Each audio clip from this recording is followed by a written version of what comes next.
It is Wednesday, April 23rd. Glad to be with you. Got a lot set up for you today, a lot to talk about. We'll get some NFL drafts. We'll talk quarterbacks. Brandon Marcello on one athletic director that made some bold comments yesterday. Not sure if most of you heard what's coming out of Arkansas or what potentially is going to be coming out of Arkansas, but Brandon Marcello has an article out on that. He'll discuss this at 7:15 to discuss Hunter Yurachek saying they are going to explore enforcing buyouts on NIL deals, Greg. When you hear this, I know the first thing that we all think is good. Probably should do that. First thing I think is good luck with that. Do you believe this is going to be enforceable moving forward? Depends on what the language of the contract reads. Lawyers are at work on a lot of these things, and this is something we've talked about for a long time. This is a necessary evil.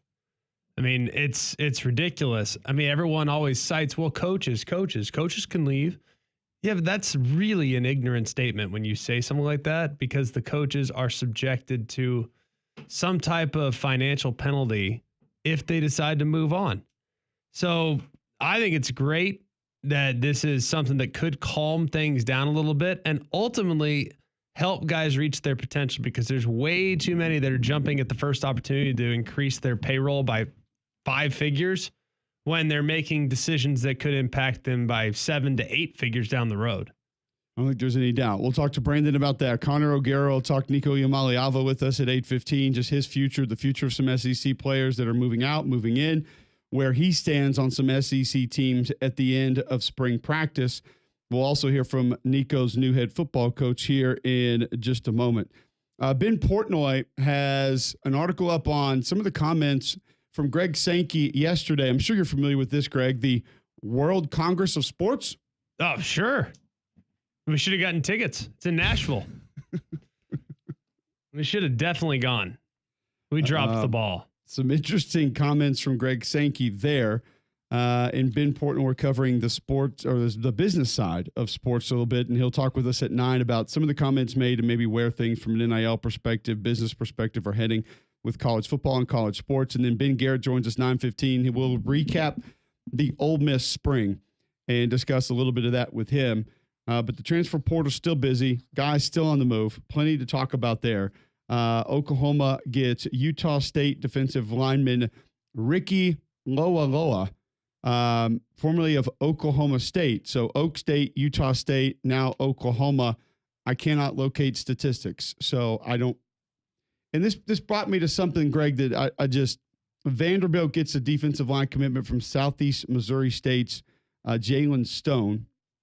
Texas gets a commitment from Syracuse true freshman defensive lineman Murad Watson. Now, you can find statistics on him and Jalen Stone, but it just the Oklahoma thing yesterday, there's graphics everywhere, committed, big pickup. Oklahoma gets a position of need, big fill, and I can't find a stat on the guy. It continues to reiterate something that we have talked about time and time again, that we equate portal to good so many times. I said it on Monday with the Joey Aguilar situation. All of a sudden, SEC country is so excited about Joey Aguilar. And I'm not trying to say that he can't play and he's not good at all or he's terrible. Portal equals better. But we did not see a word about him in the streets that we run for months. This guy's been committed to UCLA since, I think, December. No one has said a word about him. No one talked about if he was going to start there, if he could start there, how good he'd be there. And now all of a sudden, whoa, Tennessee gets a good one. They get some experience. Tennessee that filled the void. Tennessee looking great. Now this Aguilar kid, you see his numbers at App, but nobody wanted to mention him for 4 months. And now he's a great get, and now he's a good player, and now he's nice to have. And I'm not saying he's not nice to have. I would agree with that, but this is not some game-changing moment. This is not something that moves or shifts the program dynamic. It isn't. But we want to say, oh, guys in portal, must be good. Let's go get him. And then, especially if they come to our school, now they're definitely good. Oh yeah, duh. And they're better than the guy we had. I just don't understand it. New is nice. It's fair. Why do you think, guys? We've seen one quarterback in the last 38 years, 40 years, win a national championship as a true freshman. Yet Every single fan base wants the true freshman to start at quarterback. Like, it's the same thing. People like new. People like excitement. That person hasn't disappointed me, so he must be great. Even though he might stink. There's no telling. Nope, you're There's right. a lot of examples of stink and less examples of excellent. But who knows? Some other quick college football news. TCU and North Carolina are going to move their 2026 opener from being a home game for TCU to Ireland.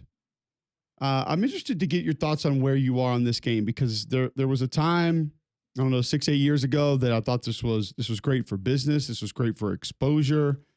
This was great, obviously, to help grow the college football game in other places, which I'm not going to pretend like I think ESPN is overly concerned about that. I don't think that TCU or North Carolina's administrations are overly concerned with that. But it's something that collectively we probably should be concerned with to a certain extent.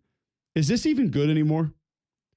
Is this like exposure? Who really needs exposure this day and age? Just go get NIL money. Well, I think it's easier said than done. NIL money and all that other stuff. Exposure's kind of helpful still to the bottom line. And Aer Lingus or whatever the heck, whoever sponsors it is probably paying a pretty penny.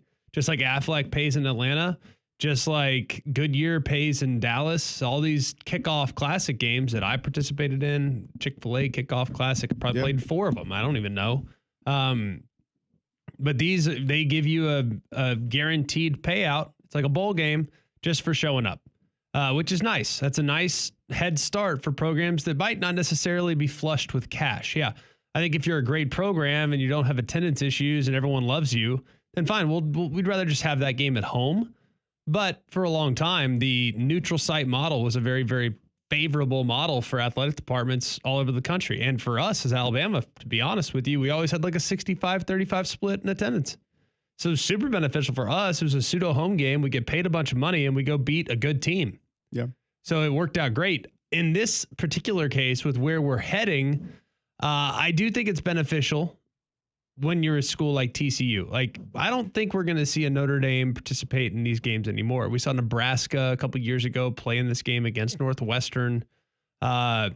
We've seen Notre Dame play Navy. Last year, we saw Florida State play against Georgia Tech. I think you're going to find the middle of the road teams as far as brands in games like this down the road.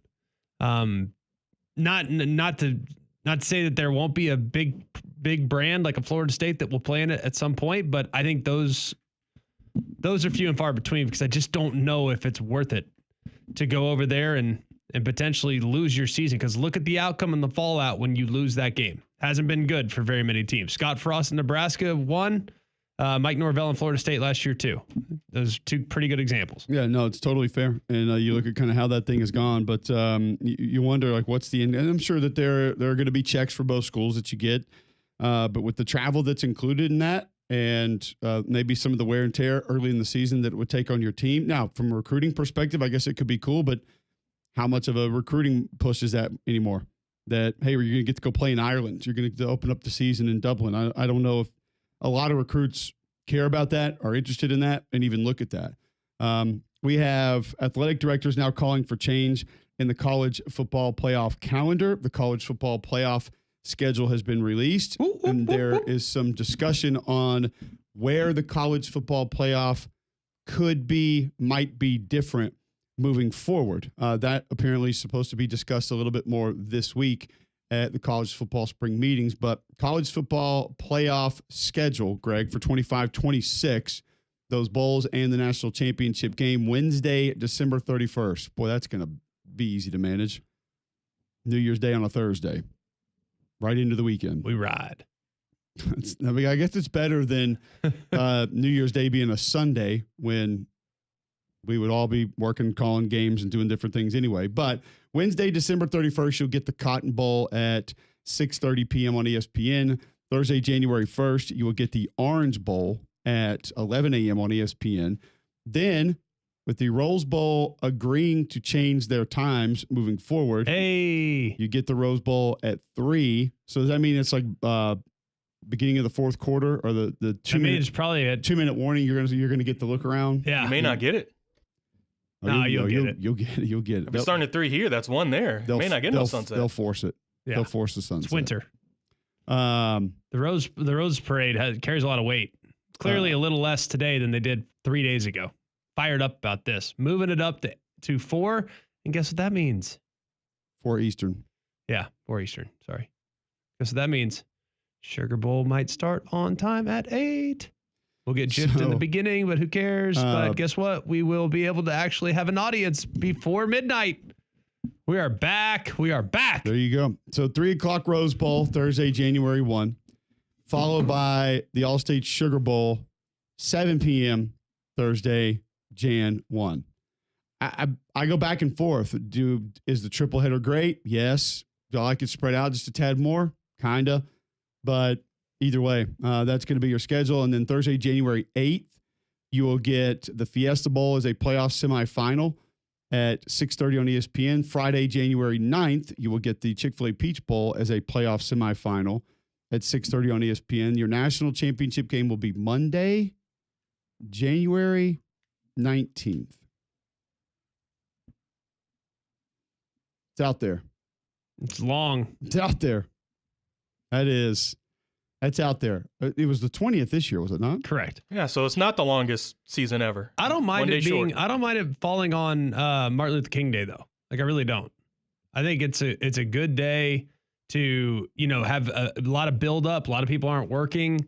I think that's a good day to have it if you want to kind of build up to the game. So I can get on board with it, but man alive, having a 10-day break between the semifinals does feel like you lose a lot of momentum. Yep. I would agree. Especially when there's a 7-day gap between the quarterfinals and the semis.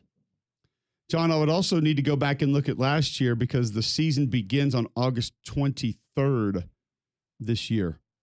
I don't recall the day the season began last year. So even though it might not stretch deeper into the calendar year. 24th. So maybe about the same, I guess. About the same. Y'all have to do the math. I don't know if it's a leap year or anything and the exact days that are going to be in this college football schedule. Either way, it's a lot. I mean, that's a week of August, September, October, November, December, and about half of January. Your college football season will be. It's a lot. It's out there. It's a whole lot. So, trains out there. I love it. I'm excited about it. I'm already the idea of seeing these games, the triple header, having the Sugar Bowl moved up a little bit by an hour and a half. I might add.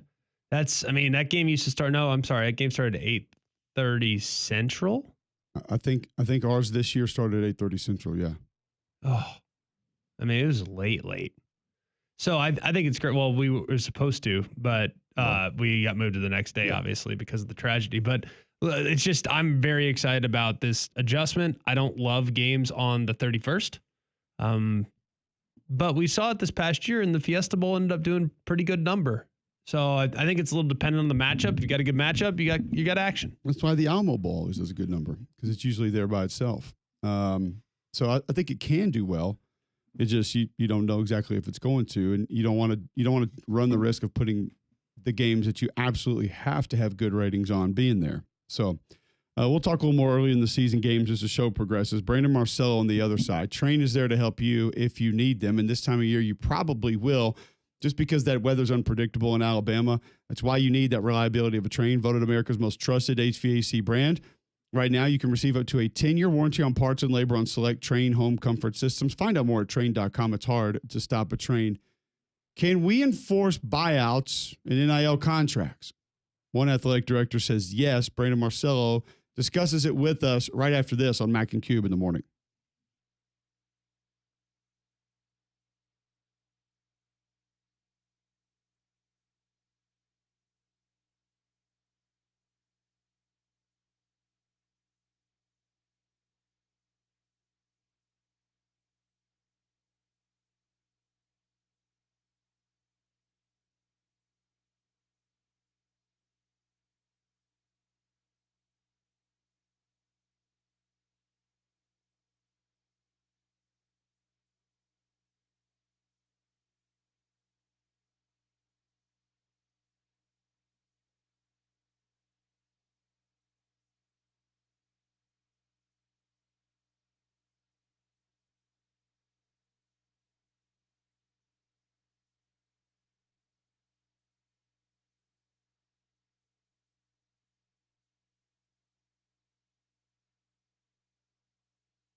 Welcome back in, McElroy and Cubelic in the morning. It is 7:17 a.m. right here on Jocks 94.5. A lot more to get to from a portal perspective. I took a look at James Ash, Florida A&M defensive lineman that is heading to Auburn. We'll discuss him a little bit later in the show, as well as some portal updates. The basketball portal staying extremely busy yesterday. Cooper Flagg also out of Duke announcing, Greg, he's going to enter the NBA draft. Surprised that he's not going portal first. I thought for sure just portal it up. Just to take a peek. Go to BYU. Go play with that other guy that they're getting next year and go rip. Just shred college basketball again. Yeah. That would be hilarious if he goes, look, money's going to be there anyways. Like, I'm breaded. I ain't worried about it. I'll just hang. I just love this experience. I don't like the NBA product very much. I'm just going to hang. Just love this. Love the experience. Amazing. Absolutely. People love the experience at Bromberg's also. Tell us why. It's because the sales and service is absolutely unmatched. Every time I've walked in the door at Bromberg's, I've had a terrific experience. I know you guys will as well. It's the only place I've shopped, bought diamonds there. I've bought jewelry, gold, white gold, platinum jewelry, you name it, they have it there. And honestly, they can kind of help you throughout the process. I've walked in there 100 times not knowing what I wanted and not knowing what I was going to get. But because of their expertise, they helped point me in the right direction. I'm always incredibly grateful to the experience I've had at Bromberg's, and I know you guys will feel similarly. And we'll continue to go back over and over and over again every time a holiday arrives or a gift is needed. I also, with it being wedding season, highly recommend going and check them out right now. They have lots of options for you to give something really special to the people that you care greatly about that are about to be wed. So highly recommend going and checking out Bromberg's in Mountain Brook Village and at the Summit. All right, let's go to the Higginbotham hotline now and visit with Brandon Marcello of the 247 Sports Network at B Marcello. Follow him on Twitter. A reaction article from you yesterday, Brandon, on some of the comments that we heard from Arkansas Athletic Director Hunter Yurachek. I think when most people saw after Madden Iamaleava, when arriving in January, deciding to transfer this week, that he was going to try to enforce NIL buyouts, celebrated that, thought that was great, thought it was a positive. I was on the other side of that, not thinking that it was negative, but just wondering if you could even do it. And then if you did, how it might impact recruiting through your NIL campaigns. How does Hunter Yurachek anticipate to be able to do this moving forward? Great question. You know, there's a lot of questions about the legality of these contracts. Are they actually even legally binding? A lot of lawyers weighing in on both sides of the issue, and really it's going to depend on what's going on within your own state. You know, the state laws in Arkansas involving NIL have been pretty aggressive. I know there's been a lot of talk about Missouri over the years with their NIL laws, but Arkansas's laws are pretty strong as well, especially when we're talking about even tampering. They give them the power to be able to go sue schools, coaches, agents, even players if they find some tampering going on. So, you know, Hunter Yurachek, kind of knowing what's going on, one, within the industry itself, and also the state laws in the state of Arkansas, feels pretty confident that they can go about legally chasing some of these buyout money, and not just from, you know, Madden Iamaleava either. I think everybody knows that there's been many players around the country who have, you know, left programs and have broken their contracts, and those schools have not pursued the buyout money that's, you know, contractually owed to them. The big question, though, is are we going to start seeing schools pursue this? Well, during my reporting yesterday, I was told that several schools are kind of starting to ramp up to potentially chase this money for some of these buyouts. But again, are these contracts legally binding? It's going to be interesting to watch these next few months if these schools end up actually pursuing it. But we're entering a kind of a new age here. These schools have been a little bit hesitant to chase the money because they're afraid of the negative headlines. But I think they see an opportunity here and a sea change, and they believe that they should probably go ahead and do it. I couldn't support them more. I mean, it's reality, and it gives you a little bit more of a reason to think before you act, and I think that would be valuable with the constant movement that's going on in college athletics. How are these contracts structured? I guess. And that's what I can, to me, it feels as simple as, hey, there's an addendum. You transfer, you get you owe us X. You decide to stay, you're good. Keep getting paid monthly or weekly, however your contract's structured. I feel like it should be simple. Why is it not? Yeah, every contract's a little bit different, and also a lot of these schools, their collectives, I should say, are being run by some bigger companies. So, for example, Arkansas and many others, including UCLA, their collectives are run by Blueprint Sports, and they kind of have a boilerplate contract that they start off with, like with anything, and then they negotiate with agents and players, and those start getting tweaked. But by the documents I've been able to observe and look at, and these are pretty secretive, they're hard to get a hold of, their boilerplate contracts usually about 50% owed in the buyout of the remaining contract should a player enter the transfer portal and go to another school.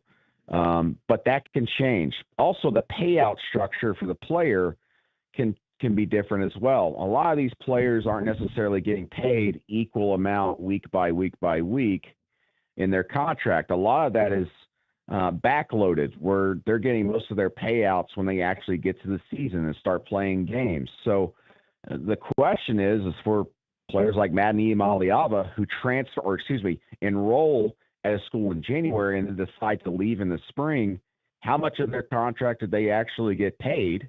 Were they actually lightly paid on the front end?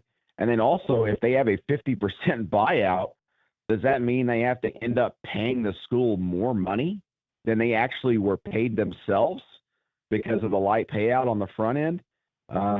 There's a lot to digest there. It is kind of crazy to think about where this could go and maybe where folks want it to go. What are you hearing talking to people inside athletic departments with the settlement, where it is, and then I guess how much things will ease up or flatten out once the settlement is here, Brandon? Because I hear really a lot of different sides. I hear a lot of people saying that, man, once we get this done, things will sort of calm down. The rough seas will be over.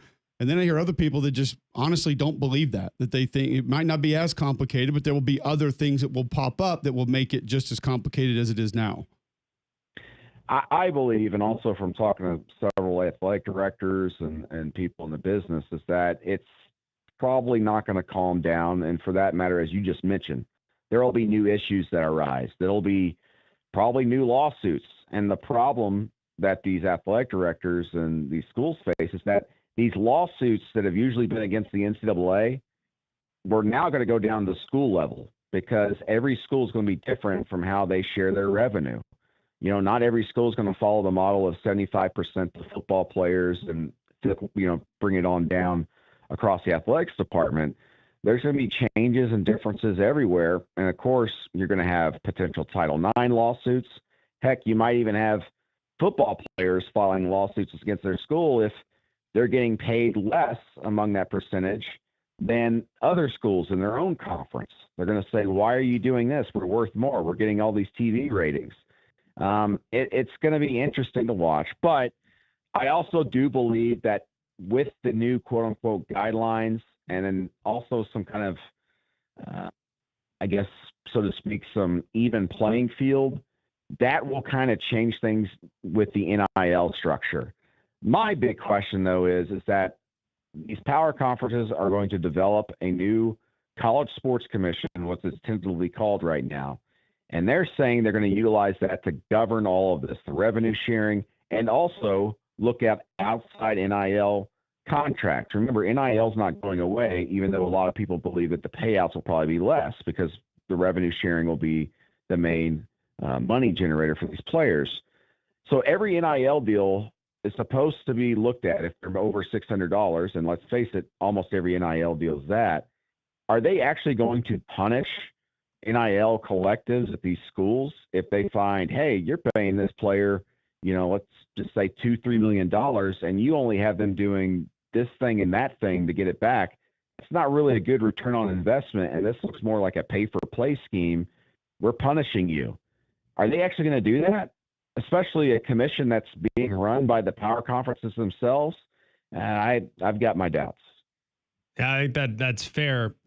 With them being backloaded contracts and things like that, how are these often structured? Are they Are they rewards for good play? Do you get bonuses for wins? Like, how are the incentives built into these contracts?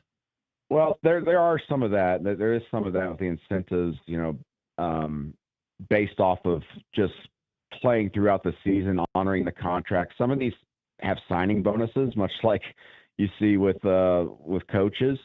But for the most part, when we're talking about the common player, most players, it's pretty like black and white. This is what you're going to get paid if you stay here for the full year and you play play in the games and you make yourself available to play. That's just how it is. A lot of these schools offer 1-year contracts, January through December, not based off of the academic calendar.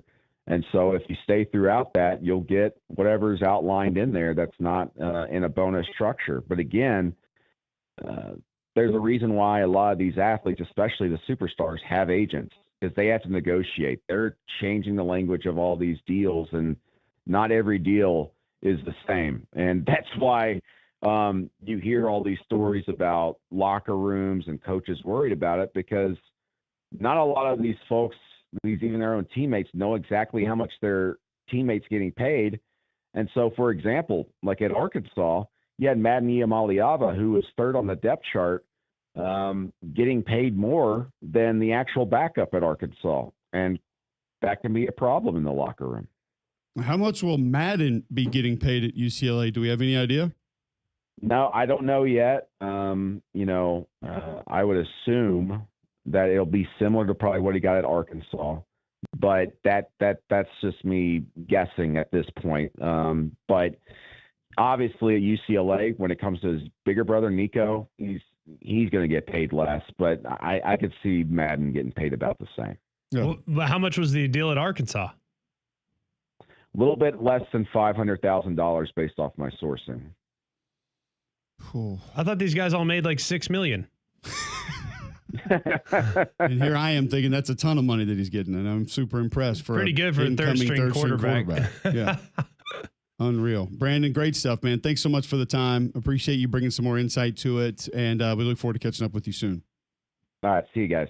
All right, find Brandon's work at the 247 Network, also at B Marcello on Twitter. A couple good articles up now on sort of the future of NIL, where it's going, how it's going to be enforced, how could it be enforced moving ahead. We don't really know the answers to a lot of these questions because it's new territory. It's interesting territory, Greg. And when I hear the enforcement, I think it sounds great, but I just wonder. There was something key that Brandon said there, and that was, are these illegally binding contracts? If we were to continue to go down the path of looking into them from certain perspectives, and I don't know the answer to that, but there are certain people who believe that.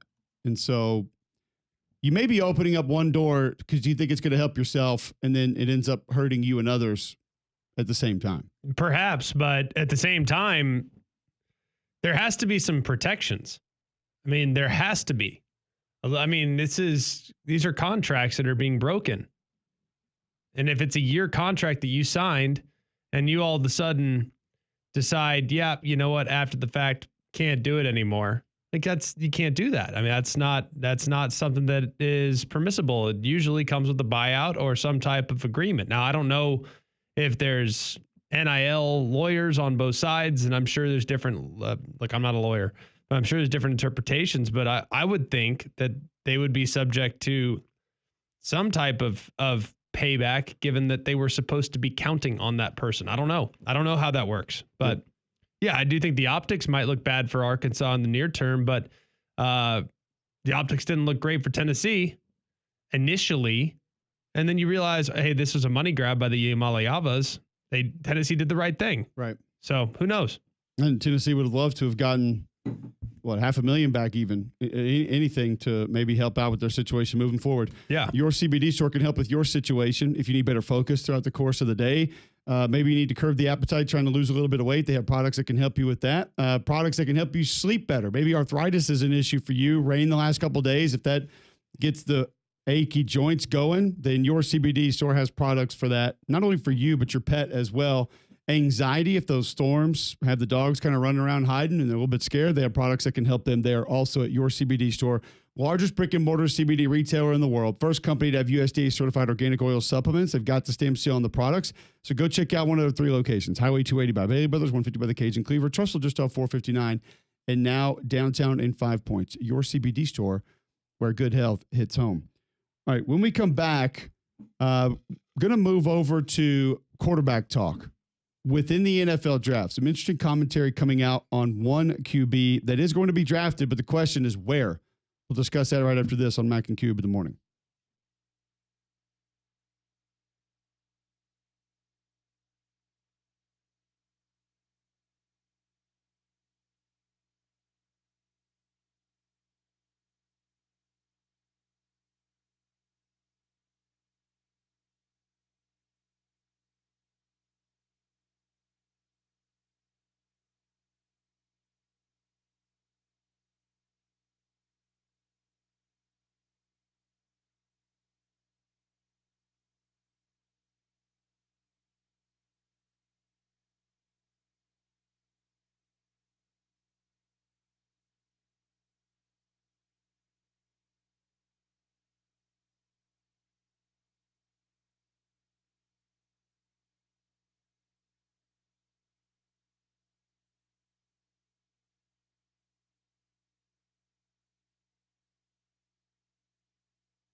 Welcome back in. McElroy and Cubelic in the morning, Wednesday, April 23rd, 2025, right here on Jocks 94.5. Watch live on YouTube.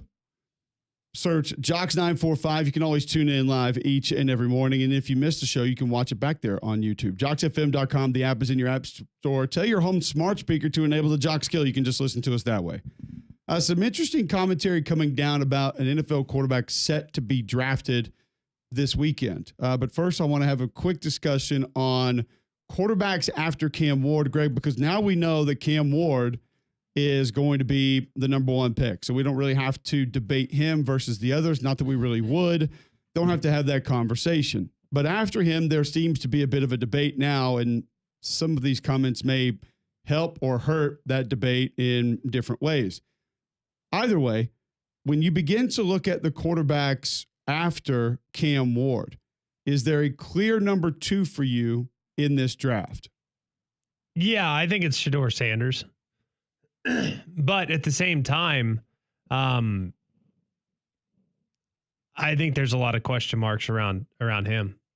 I mean, I really believe that. I think he's a talented thrower. I think he's got a nice over the top delivery. I think there's a lot to like about him working out. But the amount of sacks taken, how often they allowed him to throw in favorable situations, I don't know. I think there's a little bit more doubt about him being a lock of a great NFL player than I would have thought originally.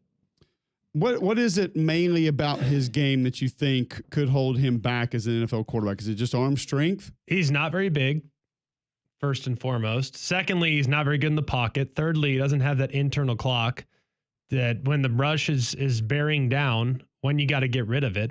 And he's not like a ridiculous improviser. I mean, he's a good athlete. He's not an elite athlete by any stretch. So yeah, I think he's a solid player. I don't think he's great. To be honest with you, I'd probably, if I were rolling the dice and I felt like I needed to take a chance, the guy I'd go with is Tyler Shuck. Like, I think Shuck's a guy. Inconsistency and injury issues you would have to deal with there. That would be the question marks, correct? Not necessarily inconsistency, but the injury issues are a huge problem. I feel like I've seen some wild throws. Yeah, he's had a few, but then again, part of that is maybe inconsistency should be relabeled as consistently believes can make throws that probably won't be there. Yeah, I mean he's a risk taker, which he does have the talent to make some throws that a lot of guys can't. I will not doubt that, but I've seen a few where it's, wow, that didn't appear to ever be there, but he kind of thought it was. So, but yeah, he has that kind of ability, thinks he can make it. Yeah, I mean, but he does make it more often than you'd probably even want to admit. If you're a detractor and you want to look at the amount of gumption he has when he releases the ball, and it'd probably be something you can probably find some misses, but you can also be like, golly, he pulled it off too. You know what I mean? So right. It's kind of a coach killer in that way, where it's like, I really don't want him to do that, but he did it. And it's probably a little frustrating for the guy that's coaching him.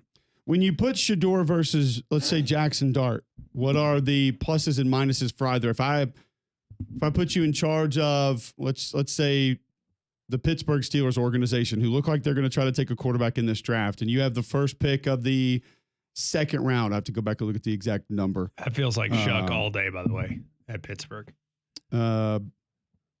Do you think it's why the extra noise on these two are to try to kind of tuck him back in the back of the corner so no one's thinking about him? Just think about the guys they've drafted, though, like big arm, the Mason Rudolphs of the world, like big. Kenny Pickett can't hold the ball. Small hands. I think there was pressure to take Kenny Pickett because of Pitt. Yeah. They're at 21 right now. So if I put you in charge of that organization and say, we are taking a quarterback, Cam Ward is not on the board, all the other quarterbacks are, what would sway your decision one way or the other between Shedeur Sanders and Jackson Dart? The pluses and minuses for either. By the way, it's going to be the 83rd pick if it's not there, and that would be about midway through the third. Yeah. Well, I think when you look at you have to look at the coaching situation first and foremost as it relates to the Pittsburgh Steelers, because if you look at Mike Tomlin, you draft Shedeur Sanders, you better win, because the second you don't win, the entire fan base can be calling for Dion to come replace you. So that's a challenge in and of itself. So obviously the GM will make that decision, not the coach, but in some places the coach has a little bit more juice. And I do think Tomlin is in pretty good situation in Pittsburgh, contrary to popular belief amongst some of their fans and some of their more outspoken fans. But I look at Pittsburgh, and I think Shedeur doesn't really fit their culture. Like, you tell me, do you think Shedeur Sanders fits their culture? No. There's an article out from Tom Pelissaro on NFL.com that references some NFL coaches and front office personnel who discuss Shedeur Sanders. A couple of things that came out of that. One, discussing the entitlement, saying, quote, the character stuff is also something that factors. From what I've seen at East West Shrine and Combine, there's definitely some entitlement and special treatment that he expects. There might be some growth with that. The NFL is still a man's league, and it has to be earned. So a little bit of that, which I don't think that's overly surprising, but you don't want people saying that about you heading into the draft that may have something to say about when you're actually drafted. Some other folks commenting that the dude's only played for his dad. When things go wrong, it's not his fault. He takes a sack, he blames the O-line. He can make the throws, he's got good accuracy, but does he lock on number one and hone in on him? Does the offense tailor for him to read it out? Deion Sanders has not been shy about using social media and press conferences to fire back at any real or perceived slights he has heard about Shedeur during the pre-draft process. Quote, you can't have your dad saying, I'm going to come put a quarterback coach on blast who said you were arrogant, so he can't be criticized, a veteran NFC executive said. It seems like his teammates like him. They back him, even with all the limelight stuff and going in a different card of the game, seems like they back him more. Yeah, I mean, By the way, hold on a second. Did we know he didn't ride to games with the team? Is that a thing? I didn't know that. I've never heard that before. I mean, I'm not saying it didn't happen. I didn't know that. I wouldn't touch him. He scares me. He scares me. Prima donna quarterback's bad ball, man. And one that doesn't take ownership, and one wants to go do, the fashion week in Paris, and it's like. One NFC scouting director who has done extensive background work on Sanders summarized it this way, quote, when you hear all the anecdotal stories about the person, it's not that he's a bad kid. No. He's been so insulated. It's going to be a culture shock when he really learns how a locker room really operates and how it really works inside a building. He's had so much input on the offensive game plan and who the coach is, and everything's been catered to him. When you walk in one of those NFL buildings, no one's going to give an expletive about that. No one cares who your dad is. You're going to have to end up fighting through some adversity. The plays aren't going to be called to exactly what you want to run. Even last year with Shermer, a lot of the mistakes he made was stuff that he just decided to call at the line of scrimmage himself. There's no recourse of him making those decisions. Whereas in a real locker room, you make a couple of those decisions, you get your expletive ripped so bad, you never want to do it again. Less than 4 months. Let's calm down. All right. Like that's the whole like He-Man culture from a million years ago. Like the quarterback has a lot of say now. Like stop. And I think that there are several quarterbacks that won't hand it off. I mean, that are Hall of Famers. Drew Brees being one. Like, I don't think that's that unique, by the way. And I think that the game plan in the NFL is in many ways tailored around making sure the quarterback is happy and comfortable and content with where things are. My issues with Shedeur are the externals. Does he want to be a star? Does he want to be a more so than being like a grinding football player? Like we've heard Dilfer talk about it here on the show. Like he would take rookies and say, all right, now we got to start this. And the rookie thought he was going home. And it was 8:00 at night and they had multiple hours of film still to watch. And that's kind of what you're referencing, and that's kind of what it was. It's a grind. I mean, it's like the NFL is a grind, and like I said, I got my undergraduate in college, but my PhD in football was in the NFL, and it is not something that allows you to be a star beyond the field. At least those first few years. Now, Tom Brady, he inevitably become a star that transcended sports media. Sure, like he went to the Met Gala. Those last 7-8 years, of course he did. But guess what? Before that, he had 4 Super Bowls. Yeah, he was Tom Brady, the quarterback, before he started doing that. Way the NFL before winning that. Quarterback. He was arguably the greatest to ever do it before a lot of that stuff started because it came with his wife, which was correct. It came later in his career. And so, Peyton Manning didn't have commercials until he had 40,000 yards passing.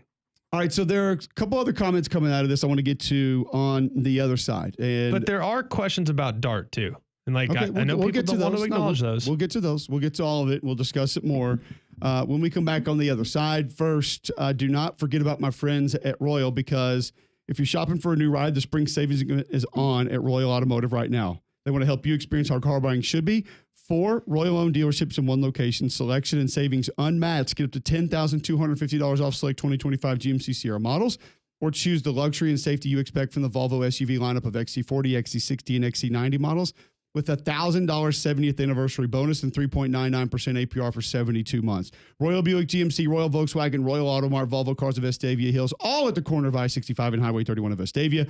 Online at royalautomotive.net. Make Royal your first and last stop when car shopping. And remember, for every ride, there's Royal. All right, so when we come back, more on Shedeur and these comments coming from this article, and we'll talk some Jackson Dart as well. Next, Mac and Cube in the morning.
All right, welcome back in. McElroy and Cubelic in the morning. NFL.com piece from Tom Pelissaro reads a little bit more as follows, and we'll get to Jackson Dart in just a moment. Connor O'Gara coming up at 8:20.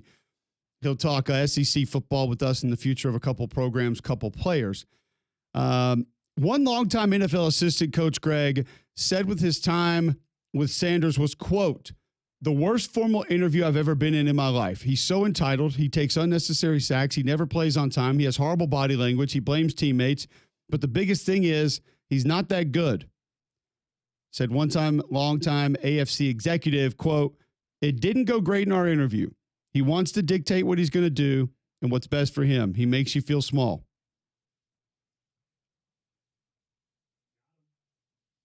Got him. One NFC GM said, "Do you not think it's a little harsh?" But it does give off the optics too. Let's be real. I mean, it does feel like he has been protected very much.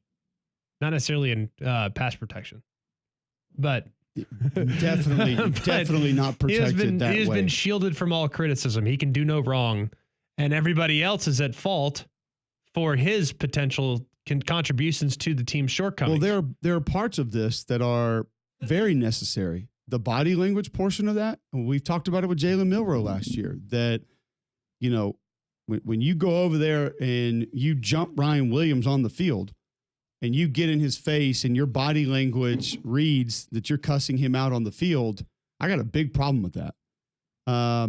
I've actually had I have attempted to have this conversation with my 7-year-old multiple times during his baseball season. Like, what's one of our big emphasis points that we're talking about is body language. And I've pointed to other kids and I've told him, like, I understand you're frustrated and that may have been wrong by your teammate, but you cannot do that on the field to them in front of everyone else, because that makes you the bad guy and that makes you a bad teammate. So I think those things are important. You and I have talked about it all the time. We talked about it with Bo Nix when he was at Auburn, and give Bo Nix a ton of credit for being able to overcome it and being able to move past it. A ton of growth with him. But the thing that bothered me most when he was struggling at times at Auburn was never the interceptions, never only rolling right. It was the body language. And it was not sitting with your teammates on the sideline. And it was going at guys and the petulant pity fits that you threw when all of a sudden something went bad or you didn't get some protection. Like, a guard wants to let a guy kick his ass back to the quarterback. Like, that's not a real thing. Yeah. So I think some of this is very necessary when you talk about, but that's on the field stuff. The off the field stuff, like, that's a guy's opinion. It's hard for me to understand how you can sit down with someone for 20 minutes and discuss their personality through 2 football seasons. You don't necessarily know that. Right. Now, we all have our takeaways when we visit with people. So those portions of it, Greg, yeah, maybe a little bit much. And we know there are a lot of tricks that are attempted to be played right here in the next 72 hours. For sure. And not everything is accurate that you hear from certain people. You have to take everything with a grain of salt and just wonder where it's coming from. And also, is it an effort for them to move down, to maybe shield the attention away from where they actually want to go? I mean, the smoke screens are extremely real. And I personally think that Shador's a pretty good player, but I do have some concerns. I think that's a reasonable concern, is how there are aspects of his game that come across as a little bit, he's got a little me in him for sure. Looks that way, at least. So I don't know. Jalen Miller was the same way. A lot of me, Well, comments on this article goes through all the different quarterbacks, and the comments on Jackson Dart are not all friendly. One AFC executive said, quote, "I could teach my dog to expletive run those concepts." Kiffin makes it very simple. One AFC coach said Kiffin has actually gotten back to some of his old school West Coast roots, doing some more conceptual stuff. A third AFC coordinator said, "I think it has to do with the fact that he trusts the guy. He's got a little bit more expletive to him. He plays a little bit like Baker Mayfield. He does. He just doesn't throw it quite as good as Baker does." I don't think he throws it anywhere near as good. My biggest problem with Jackson Dart is always late. He's accurate on the short and intermediate pass game, can anticipate throws, smart, changes his arm angle, can get outside the pocket and make throws. He's got that athletic ability too. If he just improves his consistency with some of his lower body stuff, he could be really good from a technique standpoint. Well, I think a lot of people look at him and they see a blend of Baker Mayfield and Jalen Hurts. And that's why people are kind of enamored. Like, from a build standpoint, he's got some power run in there. He can run. I think he works hard. I think he's a good teammate. Like, I think he's all those things. But the guy plays slow. Everything is just too slow. From the time he takes the snap to getting his feet set to winding up to getting his arm out, he has an extra hitch in there an awful lot. Like, you want to talk about finding out? Play slow in the NFL and see how that works. It's not going to go well. Some commentary on Jalen Milroe for this article. Tyler Shuck on this article. We'll continue talking draftable NFL quarterbacks when we return right here on Jocks 94.5.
Hour number 2 underway. Wednesday, April 23rd, Jocks 94.5. What quarterback after Cam Ward would you want for your NFL team? 800-239-9569, 800-239-WJOX.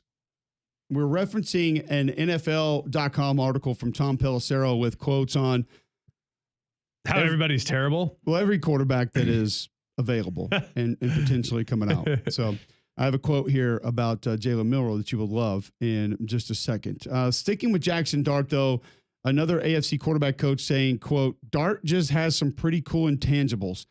I think he's going to go in round 1. I do think he's got great intangibles. 100% agree with that. I think he's tough as nails. I think he's a good leader. I think he's a good teammate. I think there's a lot to like about his intangibles for sure. Intangible wise, outside of the obvious and Cam Ward just being a dude, I think Dart would be my preference for sure. One AFC quarterback coach on Jalen Hurts per this article. Jalen Milroe. Jalen Milroe. I was gonna say Jackson Dart. Jalen. We could go a lot. There's a lot of J's. Well, the second quote reads, "It's Jalen Hurts. It's Lamar Jackson. It's Colin Kaepernick," referencing the way that Jalen Milroe runs. No, he can run. No one's doubting any of that. I question this portion of this quote first. An AFC quarterbacks coach said, I know the team that he does not coach in the AFC after reading this quote. He's the greatest runner of the football at the quarterback position I've ever seen. In this draft? You coach in the AFC with a multi-time MVP in your conference because largely due to how he runs the football at that position. That's one that you read and you would say, put your name on that one, homie. Like I need to know your name. Yeah. If you're gonna say that, I need to know who you are. Fair enough. And then the quote that I feel like you will really appreciate, Greg, because we love this comparison. He has a lot of accuracy issues, but he's a freak. He's the best running quarterback I've ever evaluated. He's like Cam Newton's power with Lamar's speed. Oh, boy.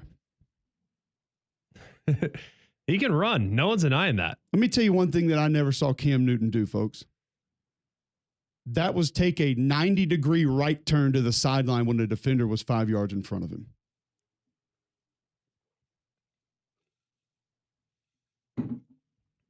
Misquote. But this is before or after the first half of the Georgia game? A different guy after that. Got his eval. Different guy. It does go on to say he's a true developmental type player. Can you take him at 20 if he's a developmental type player at that position, Greg? If you're Mike Tomlin, I guess you can, because the 5-year quarterback options. That's why everyone wants to get that guy in the first round. That's why Lamar had the Ravens trade back into the first round to get him, because he was a long-term developmental guy. And I think Lamar throws it way better than Jalen. Like even in college, I thought he threw it way better than Jalen. I don't think it was close. I thought he had really a natural release, could get the ball up and down, really quick release, little sidearm, but still had long levers. So I liked Lamar coming out a lot, more than Jalen, because I look at the supporting cast that Lamar tried to win with, and it was limited, really limited. So I think it's a little different. I think Jalen's got a really high ceiling. Oh, the ability's off the charts. There's no doubt. You're talking about 22, 23 miles an hour. You're talking about power when he chooses to use it, and the arm strength to push the ball down the field. If you're going off of like natural ability, there's few guys in the draft that are more naturally talented than Jalen Milroe. All around gifts from God, you're taking him before Cam Ward. I mean, you just are. But that's not exactly how it works. I'm interested to get your thoughts on this quote on Jalen Milroe. This is from an NFC scouting director. He can be as good, if not better, than any of those guys in this draft in the right system, but it's a very specific system that I don't know if I believe in. Now, obviously, we don't know the system that he necessarily believes in, doesn't believe in, that he believes that Jalen would be an exact fit for. But taking some of the context and placing it into what you see, what you believe, is that accurate as far as it's got to be a certain set of things for him to truly be a successful quarterback at the next level? No, I mean, you just got to lean into quarterback run. He's got to be willing to do it. Yeah, I think that's, if it's quarterback run heavy, then yeah, absolutely. But he's got to be willing to do it, because there were times he was real willing, other times not so much. And you can just watch how hard he hit the hole against LSU versus how hard he hit the hole against Oklahoma. And just tell me how different it was. Yeah. Watch the guy that played in the first half against Georgia and watch the guy that played in the first half against Michigan. They're not the same guy. Like, it's one thing to have a slightly off day. Like, man, I'm just missing like I don't have my fastball today. You know what I mean? Like, that happens all the time. Like, guys don't have their best stuff every week.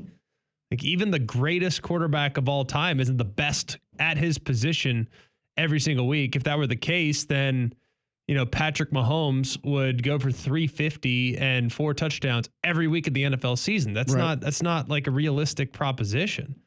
But I think Jalen has some mental hurdles to overcome to become a professional, because if you watch him, I feel like just the look on his face is different from week to week. When it's all good, it's great. But when things start to happen that are bad, it gets bad in a hurry. Watch the game against Michigan the year before. Watch the game against Michigan last year.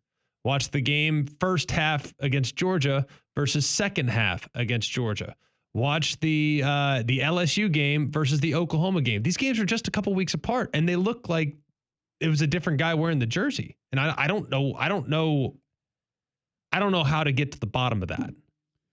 It wasn't just the quarterbacks in this draft that the personnel interviewed decided to drop elbows on in this article. In a couple of quotes referencing Tyler Shuck and how he may play out in the NFL, dude, he has clips of throwing the ball and literally spinning around and terrified of getting hit, an NFC assistant coach said. The last person I saw do that was Jarrett Stidham at Auburn. He did do that too. I remember that. But he's at least a good thrower, a good passer. He's accurate. One NFL head coach referred to Shuck as the king of chuck and duck. You can't play in this league if you're a chuck and duck guy. He gets nervous in the pocket. He's not good against pressure, and that's what the NFL is.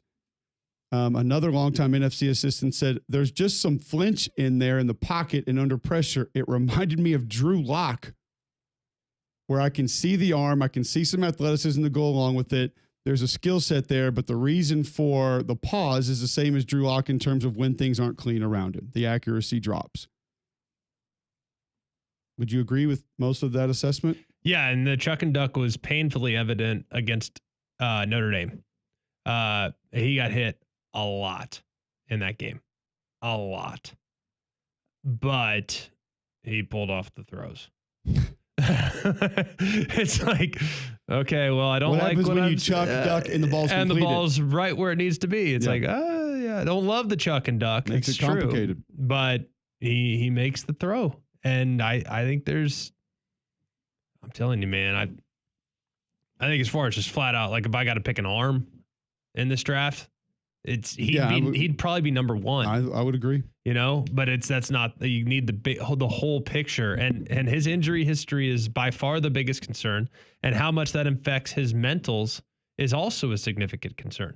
Do you have any, because I was watching a little more, I wasn't watching specifically Cam Ward because I feel like I've seen all I need to see, but I was actually when I was watching the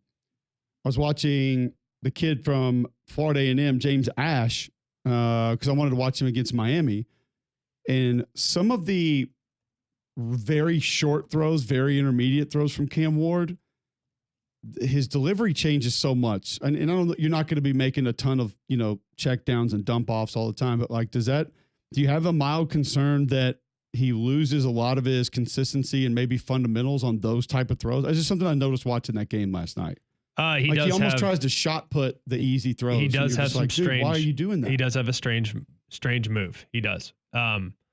It's the thing is, I don't feel like, because of how deep they drop now, and how there's no under center, you can kind of have a weird motion, and you're going to be all right.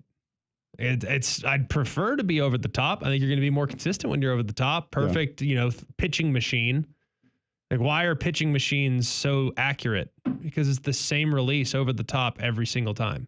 Like, you go to the bullpen, they're not throwing one inside, brushing you off the plate, and the next throw is low bottom, far and away. Then the next throw is in the dirt. The next throw is high, getting your eyes off it before it drops a sinker in. Like, why is a pitching machine so dang consistent? Because it's whoosh, whoosh, whoosh, over the top, over and over and over and over again. So I'd prefer all my quarterbacks to be that way. But with how we've moved to the gun almost exclusively, it's not boom or bust anymore. Yeah, it's a great point. Speaking of consistency, how about the Gusty Goulas Group? They have over 850 five-star Google reviews. They have served over 3,000 home buyers and sellers in the greater Birmingham area, brokered by eXp Realty. You put those numbers together, and it's a model of consistency. You can go to Gusty Goulas Group right now, gustygoulasgroup.com. Button at the top of your page, press that button, very little information. You're going to find out what your home is worth. And they're going to give you an idea of what they could get for it right now. And because they've served all those home buyers and sellers in Birmingham, they know the market, they know what's becoming available, they know what's going to be out there, and they know what you need to pay for it and what people should pay for your home. Give them a call today if you have any real estate questions in the Birmingham area. Gusty Goulas Group, 205-542-1996. That's 205-542-1996, or visit gustygoulasgroup.com today. All right, when we come back, let's talk some SEC football. What's next for Tennessee? How do things look at a couple of other schools after spring? Connor O'Gara of Saturday Down South joins us to give some of his spring thoughts post-practice next on Mac and Cube in the morning.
All right, welcome back in. McElroy and Cubelic in the morning. Wednesday, April 23rd, 8:15, right here on Jocks 94.5. Connor O'Gara joining us in a few minutes. We'll talk SEC football post-spring with him. Just some thoughts that he has about some different guys, where they're moving to, where they're going. Some other portal news quickly around college football. Virginia Tech is going to get offensive lineman Bob Schick is going to go into the transfer portal. He's a 2-year starter there. Purdue wide receiver Nathan Leacock is in the transfer portal. Greg, he transferred in from Tennessee this winter and is now in the portal again. We got to have him. We got to get him. North Carolina linebacker Amari Campbell is in the portal. Very productive player, 76 tackles, 6.5 sacks last year. That could be a good get for somebody. And also Tennessee wide receiver Dayton Sneed commits to North Carolina. USC is going to get Penn State linebacker Tamari Robinson. And I did not even know this was out there, but apparently this had to be announced yesterday with a graphic. Well, from On3, who graphics literally the fact that I think they turn their lights on every morning. Ooh. It's not a knock. I mean, it's what they do. It's if you don't like model. them, just admit it. It's fine. I don't think we need a graphic from a coach that says angry because he has a quote in a press conference about being pissed off about something. But hey, different strokes. It's Illinois quarterback Luke Altmaier announces yesterday that he is staying.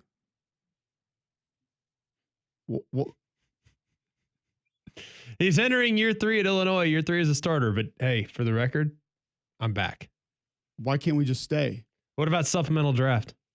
But why can't we just continue doing what we're doing at the place that we are? I want likes. Well, he didn't put the graphic out. On3 did.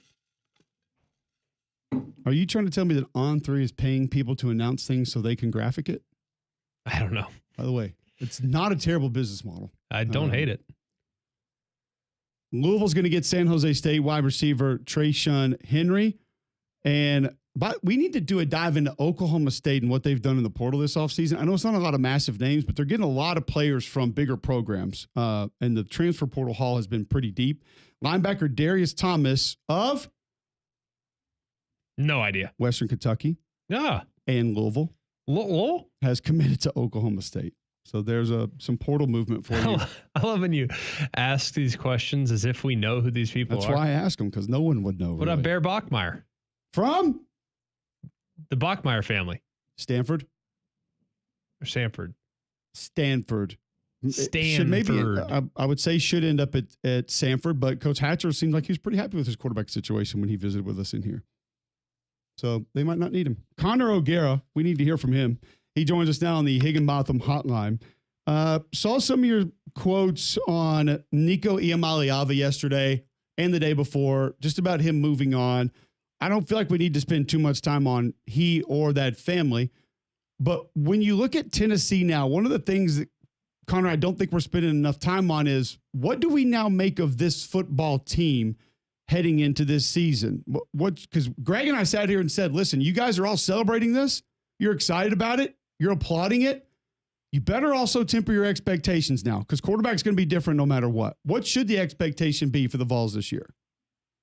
Not a playoff expectation, I can tell you that. And look, this was always going to be a downgrade. There was no world in which Nico was going to leave Tennessee and Tennessee was going to go out and get an upgrade. Now, there are places in which Joey Aguilar, the transfer coming in this wild NIL era trade, there are areas in which he could be better than Nico, and we could go, wow, that's a little bit different than what I think Nico would have brought to the table. But at the same time, the post-spring quarterback transfers just haven't been very good. I mean, even the best ever, Joe Burrow, like his first season at LSU, he was so limited in that offense in the first half of the year. And I think you could point to a lot of these guys and Peyton Thorne and the struggles that they have early on when you don't have that full off season. So it was going to be a downgrade. The Tennessee offense is thought of as quarterback friendly, but it still takes time to learn those concepts and learn the up-tempo offense. So I think expectations should be more like, an 8-win season, and hope that this defense with Tim Banks coming back for year 5 is going to do the heavy lifting once again. What do you think would be considered a major disappointment? I think everyone is understandable if they take a step back, but at what point would the people be like, what the heck? Because right now everyone's riding high with Josh Heupel. Hey, he stood up to Nico Iamaleava, but we're still a long way from Tomine Leather. They go 7-5. Is it doomsday operation? Like, exactly where is the fan base right now? If they go 7-5 and get blown out in their 3 rivalry games, that is Florida, Alabama, Georgia, there will be Tennessee fans really disappointed. Now that's coming off of their best 3-year stretch that they've had in 2 decades, right? And that's kind of why I think Josh Heupel feels comfortable enough to make a move like this in year 5 when his job isn't in jeopardy. And you can afford to kind of play the long game and go, well, look, do I think we were a playoff team with Nico? Maybe if some things break right, but probably not. And he wasn't going to raise our ceiling that much. And so he kind of feels, all right, let's figure this out. Let's kind of get us to 2026 where we know we're going to have a fully stocked quarterback room with the true freshman phase-in that's coming in that everybody is talking about already. But I do think that you're looking at this going, well, this is a roll of the dice. It's a massive roll of the dice. And if you go 7-5, if you're Josh Heupel, you're hoping that you've built up enough good grace to where the fan base isn't going to be out to get you. And especially if Nico struggles over there on the West Coast, people are going to look at it and go, all right, well, how much better would they really have been? So I think he does have some things working in his favor, and he's got a lot more grace than I think other SEC coaches have. So who are you on an uptick with after spring ball? I think it's easy for most of us to say, okay, we can't feel as good about Tennessee as we did going into spring as we do now. Who's on the other side of that, either be because of portal or what you heard from spring practice or just how things are headed, where things are trending? I am more on an uptick about Florida's passing game if we find out that DJ Lagway is able to make a recovery with his shoulder, which that's kind of the big if. But if he is able to return and be fully healthy, I really like the pieces that they have on that Florida offense to be awesome this year, because I think a lot of people are forgetting about Trey Wilson. Like, Trey Wilson just had this lost season last year after there were really moments the year before as a true freshman when he was the best receiver in a room that included Ricky Pearsall.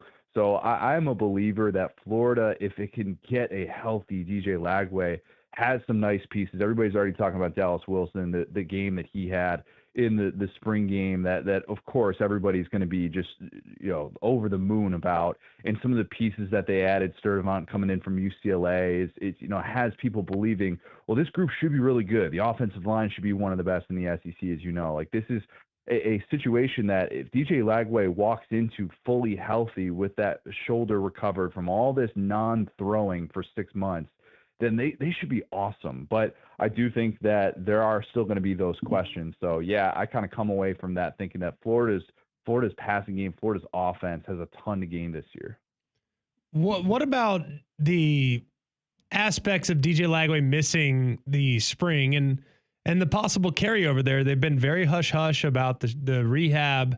You have very little information about the prognosis. You didn't even really know much about it other than he just wasn't a participant.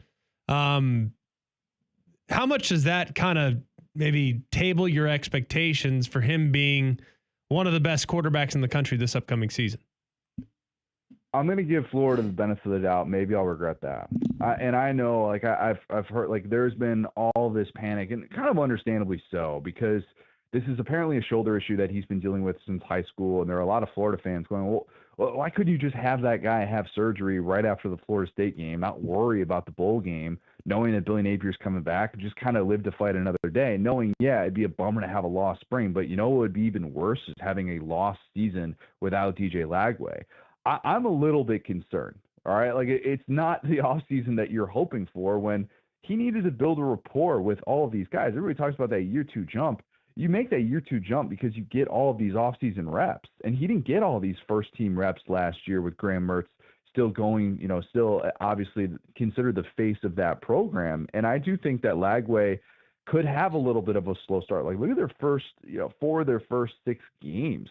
It's not considered historically daunting in the way that last year's was, because last year's team won 8 games, but man, there are still some spots there where if they're not right and they're still trying to get on the same page, even if DJ Lagway's shoulder is good, it could be a rough go. Now, I'm still buying the belief long term just because I've already seen that guy work through having an apparatus on his leg and make some jaw-dropping throws that I don't know if I've ever seen a true freshman make at this level. But, yeah, there is reason to kind of have some pause with Florida until we figure out what Lagway is going to look like with this shoulder.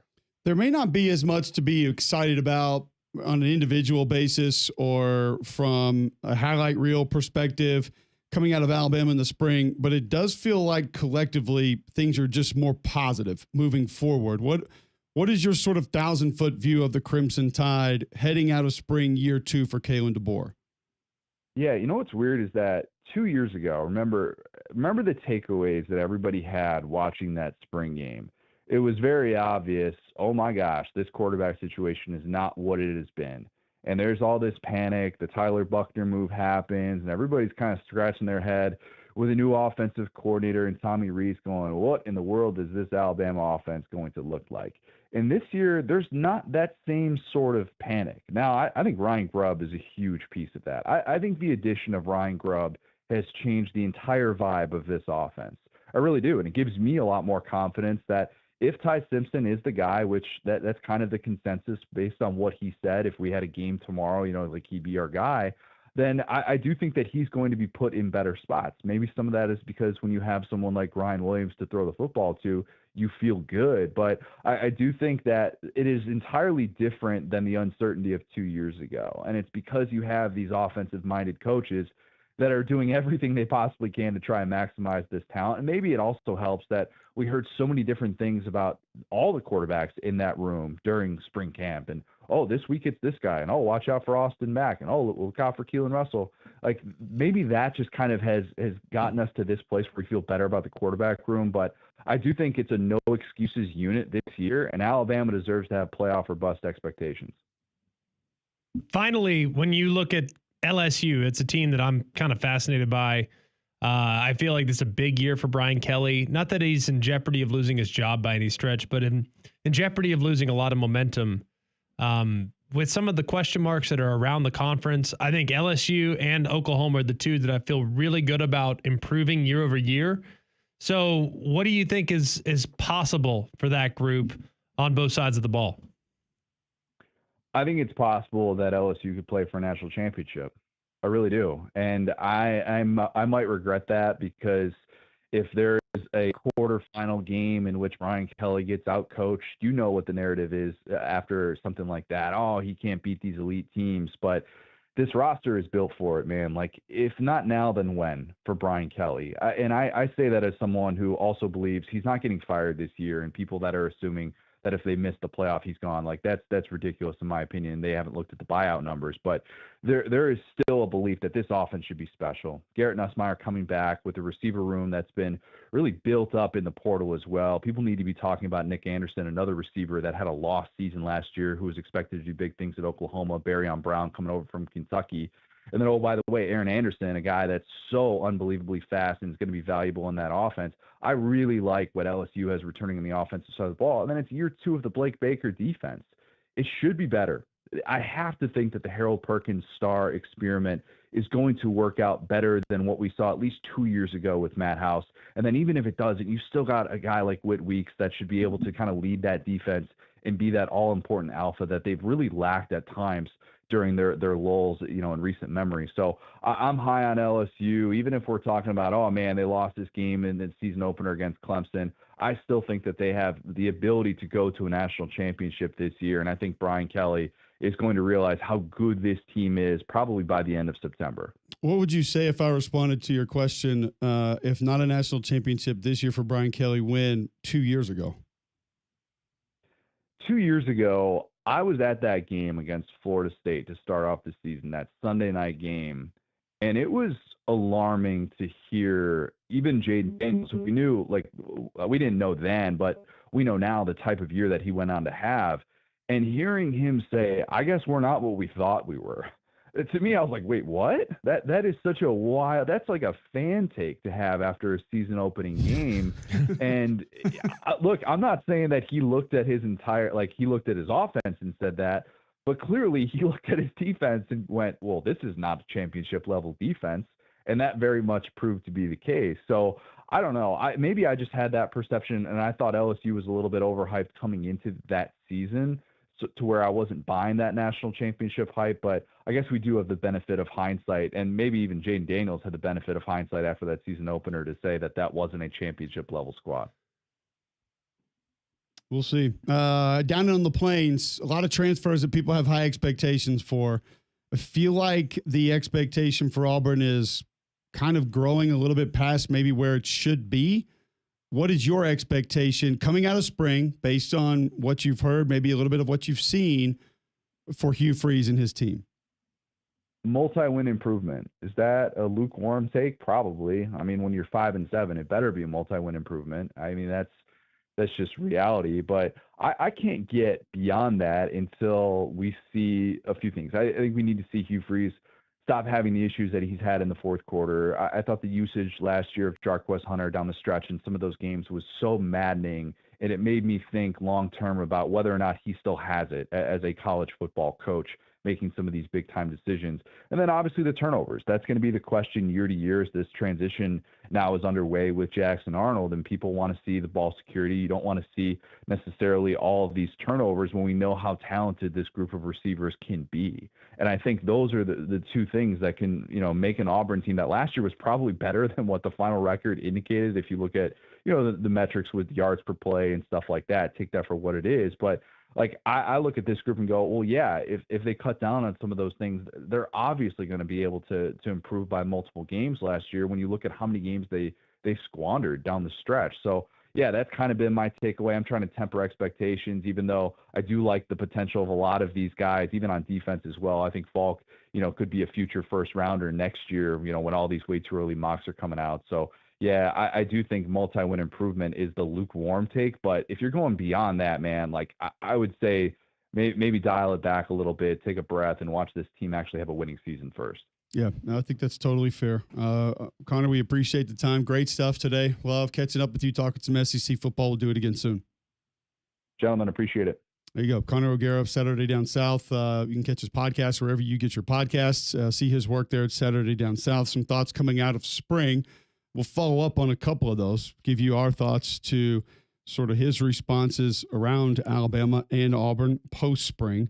Before we do that, Greg, tell our listeners about Polar Bear Services. Well, Polar Bear Services, have been a great ally, advocate of mine for a very long time. Very, very helpful with what's gone on at our house, whether it's problems with our plumbing, Wesson and the guys have been there. Problems with our HVAC, Wesson and the guys have been there. And they've helped us with some electrical issues as well, man. It's just they can do so many things for you around your house, which is why anytime something goes wrong at my home, the first number that I call is to Polar Bear Services, whether it's system tune-up, duct cleaning, new installations.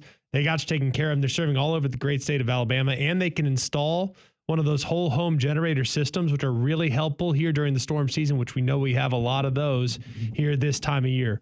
Highly recommend Polar Bear Services, so go and check them out today. And remember, if you have a problem with your electrical, plumbing, heater, or air, just pick up the phone and call the Bears, 205-497-BEAR. That's 497-BEAR. All right, when we come back, a little bit more on Connor's thoughts via Auburn and Alabama after spring. We'll do that next on Mac and Cube in the morning.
Welcome back in, McElroy and Cubelic in the morning. Glad you're with us.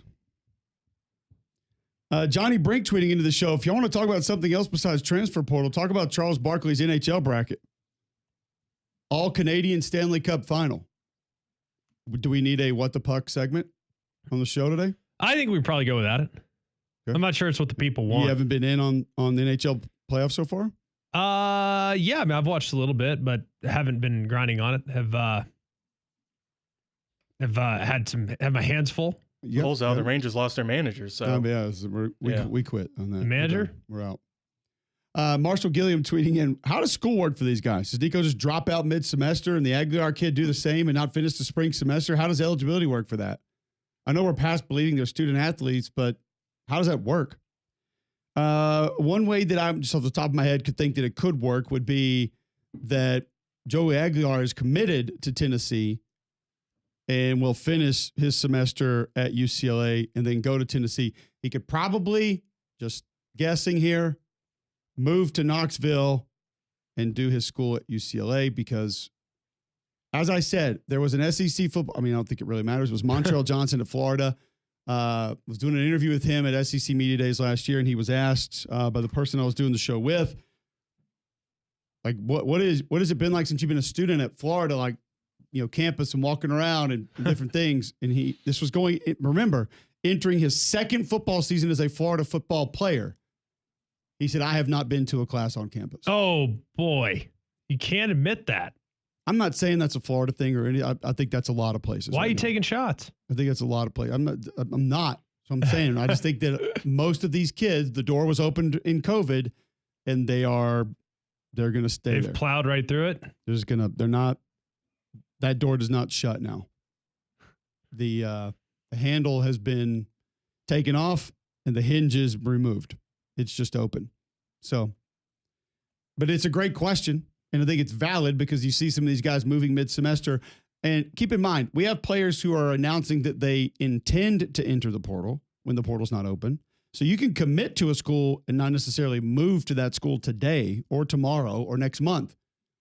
When you're done with your semester, you will then arrive and things will go there. I would imagine they want them there. So the online stuff probably becomes a pretty important part. Alex Page tweeting in, how much does it help Shedeur having Shermer as his OC the past 2 years in his transition to the NFL from coaching to terminology, et cetera, at Greg McElroy? It was referenced in one of those quotes, but it was also referenced in one of those quotes that a lot of the offense was tailored to him in allowing him to make all the decisions, which weren't always the right decisions. So, yeah, I don't know if I would go as far right now to say that gives him a huge advantage. I think it helps a little bit. It doesn't hurt. Yeah, I can promise you that. Definitely doesn't hurt. But I don't think it's a game changer by any stretch. Louis DeArmond is a great question. Tweeting in, who are these overpaid OCs that only call plays they want to run instead of tailoring the offense to the abilities of his players, especially the quarterback? And I think that's why Greg countered that by saying, hold on a second now. Quarterback does have some say, and a lot of these offenses are going to be built for the quarterbacks. At 100% should be. Like, that's amazing to me that someone would even go as far as to say, I can't believe that they just put Shedeur in position to succeed. That should be used as a knock against Shedeur. Yeah. Hey, guess what? That's the way things work, pal. The guy's pulling the trigger. He's the one that calls the shots. That's the way it goes. Yeah, it's intriguing to think about kind of where some offenses are, maybe where they want to be and maybe where they want to go. But you can't be stubborn with it. No. And we talk about it all the time. I think one of the examples we had was late last year, Texas A&M. And you come out against Auburn and it's 7-yard run, 12-yard run, 8-yard run, 4-yard run, 2-yard run, 9-yard run.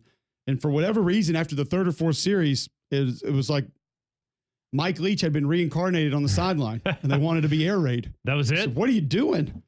That was all we needed to know. Absolutely gutting that team for 4 or 5 drives and then just felt the need to start throwing the ball around. That's it. What more do you need? I guess nothing at that point. A win could have helped. You could have used a win. You didn't get that. It's just odd. The best coordinators I've talked to, Greg, have always stated, well, we don't have that this year, so we can't really do that. So we're going to do this to help this guy instead. Yeah. Or we're getting away from that because the tight end position is not what it needs to be for us to be that kind of a team. So we're going to lean more on this guy in the quick game. Or hey, we have two backs we trust more with a decent offensive line. We don't need to put the ball in the air as much. We'll lean on that run game first, and then we'll see what we can do through the air. Those are always the best ones I've talked to that understand what they have, or maybe the most important aspect, what they don't have, and not try to be that team without players that you need to be that type of an offense.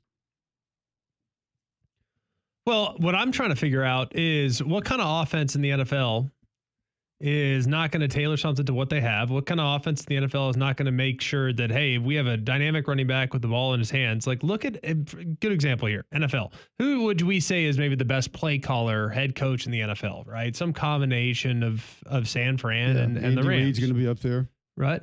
Andy Reid's going to be up there. Yeah, I mean, if he's calling it, I don't even know if he's still calling it. I think he gave it back. Mahomes just does it all. Basically, yeah. Just let 15 cook. No, they gave it back to the guy that was the head coach of the Bears. Doesn't matter. Ditka. Dubber. No, he was the coach of the Bears. Wisenhunt. Wisenhunt coaches for Memphis. Not anymore. So whoever it is, not important. Looking at the best play caller, so probably San Fran, right? As far as putting his players in position to make plays, interesting sets, and I think Shanahan does an amazing job. Look at how their offense adapted and changed with the arrival of Christian McCaffrey, and how Christian McCaffrey became the bell cow when prior to that it was George Kittle and some combination of George Kittle and Deebo Samuel, depending on the week. Well, then McCaffrey got there, and then McCaffrey became the bell cow, and those two guys became vessels to take some of the load off of McCaffrey. So I think that's how the NFL should work, and that can go for quarterback, can go for receiver, that can go for running back, that can go for tight end. It's a matchup league more so than anything in college. College is systems. NFL is matchups. Like, you create the matchup because you paid Tyreek Hill $30 million a year. So guess what? When that owner calls you on Sunday evening driving home from the stadium and Tyreek Hill didn't get 12 targets, you have some splaining to do. So that's the way it works. And I think the NFL is all about that. Matt Nagy was who you were referencing? Yes. Yeah. And just not everybody operates that way, though, which is what's odd about it. It just does not always. Makes no sense. It has never made sense to me, and I think a lot of other people feel the same way.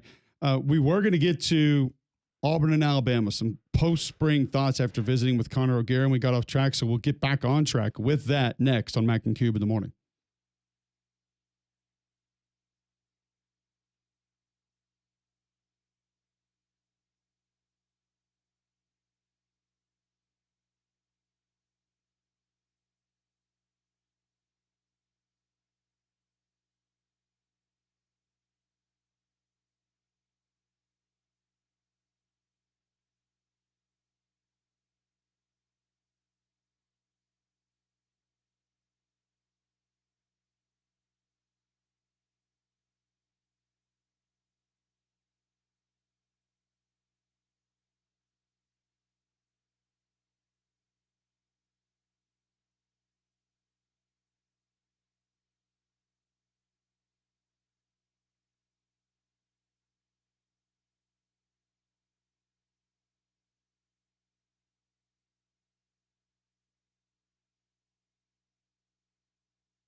All right, welcome back in. McElroy, Cubelic in the morning. Let's go back to some of the things Connor O'Gara shared coming out of Alabama this spring. It does feel like, Greg, that sometimes less is more. Less noise coming out of spring practice can be more. Less talk can be more, at least more positive for your program here at 8:49 a.m. Wednesday, April 23rd on Jocks 94.5. Bill Smith Buick GMC is the GMC Dealer of the Year, the national champs. There's no talking there. It's just reality. When you go and take a peek at what they have on the lot, you'll understand what I'm talking about. With the deals that they have, it keeps people coming back. That's why 75% of their business, that's repeat customers. That's because you have a better experience when you shop with Bill Smith. You can go get a 2025 GMC Sierra 1500 SLT. $66,835 is the list price. Well, you can take $13,500 off that list price and get it for $53,335. It's deals like that, man. You just won't find them anywhere else. There's a reason why they sell more GMCs than anyone in the entire Southeast region for the last 2 years. The reason why they've won 5 consecutive Dealer of the Year awards, according to General Motors. Take the short drive to Coleman. You'll be glad you did. You can also shop online. Have delivered right to your driveway at BillSmithBuickGMC.com.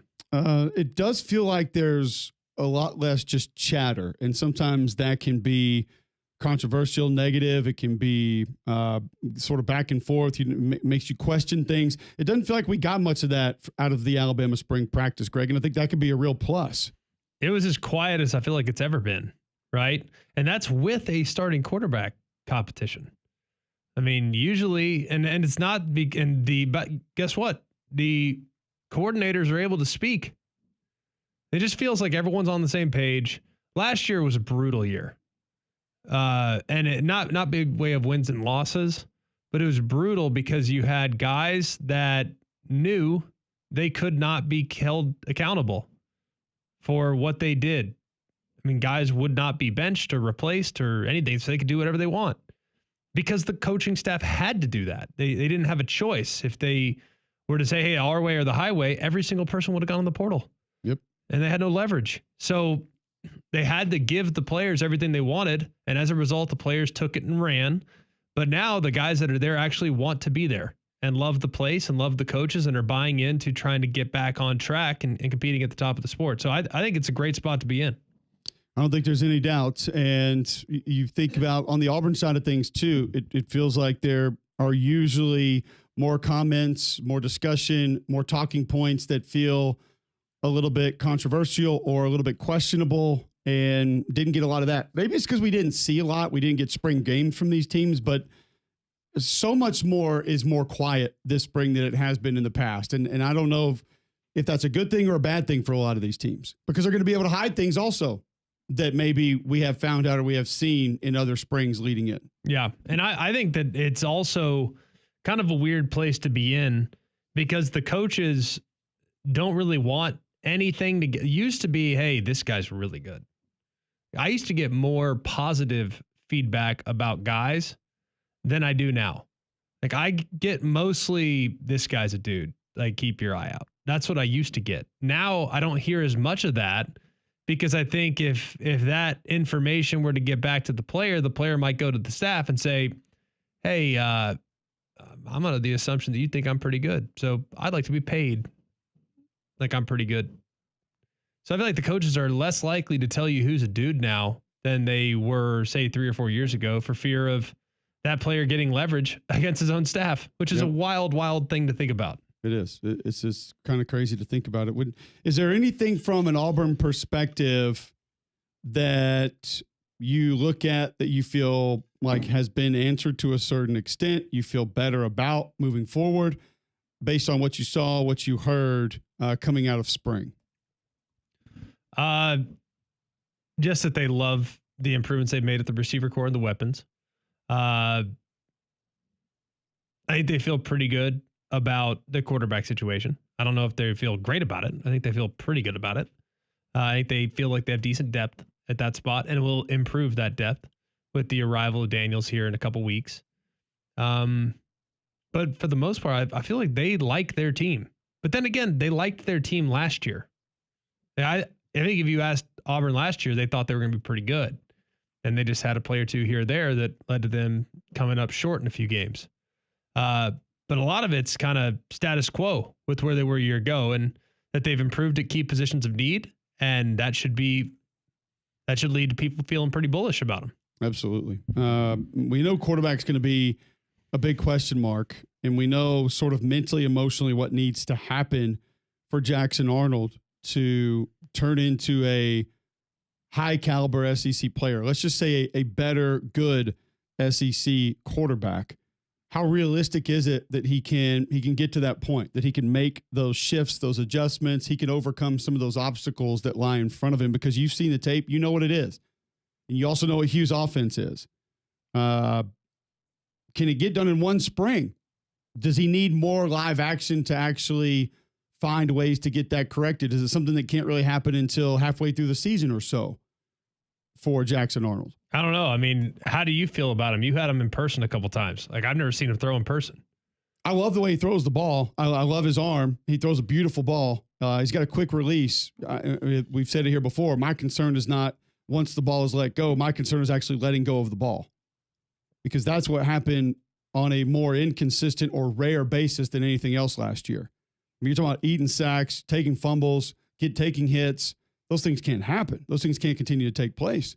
Yeah. And they did because the ball would not come out. And I love the way that you laid this out after the fall when we went back and talked about it a few times of the defensive coaching philosophy. And I don't think a lot of people understand this portion of it, where most likely a defensive-minded coach is hammering for you to not make a mistake. Yeah. And once we talked about and thought about that, and I started to think about Lane Kiffin and Lincoln Riley and Steve Sarkisian, never do I see them or foresee them going to their quarterback saying, hey, buddy, whatever we do here, just do not screw this up, okay? Like, if you could just not mess this up, that would be great. There's no way they're taking that approach. They are attack, attack, attack, go get, go get, go get. We trust you. You can do this, You're you the can do best. this, you can do this. Yeah. And you could see where that would hold someone back in the pocket. It'd be nice. It'd be nice to be told how great you were and how much that could help you. Oh, that's applicable in a lot of ways right now across college football. But either way, I think it's going to be a fun fall camp even once it begins, because there are things that we need to know. There are things that we want to know about a lot of these teams and a lot of these players individually. We'll continue discussing some of it, but some interesting comments from Greg Sankey at the World Congress of Sports. And what does it mean for the future of college athletics? That, and obviously settlement that could be coming soon. We'll talk with Ben Portnoy about right after this on Mac and Cube in the morning.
All right, welcome back in. Hour number 3, McElroy and Cubelic in the morning. Going to get to Ben Portnoy here in just a moment. Talk a little bit of the business side of college football, the future of it, where it's headed, where it's going.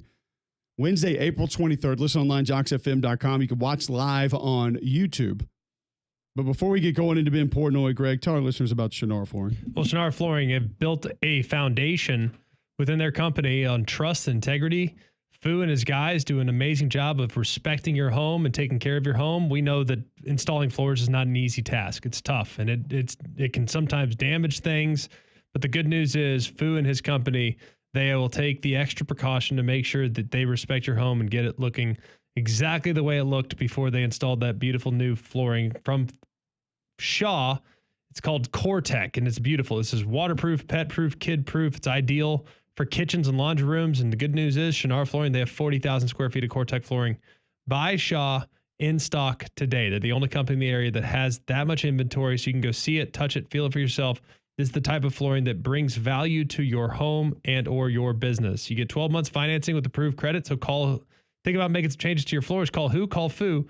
Call them at 205-518-6423 or go online at fuandyou.com. All right, let's go to the Higginbotham hotline now. I'll welcome in Ben Portnoy, who covering the World Congress of Sports. First and foremost, Ben, for our listeners that don't know, also for myself who does not know, what exactly is the World Congress of Sports?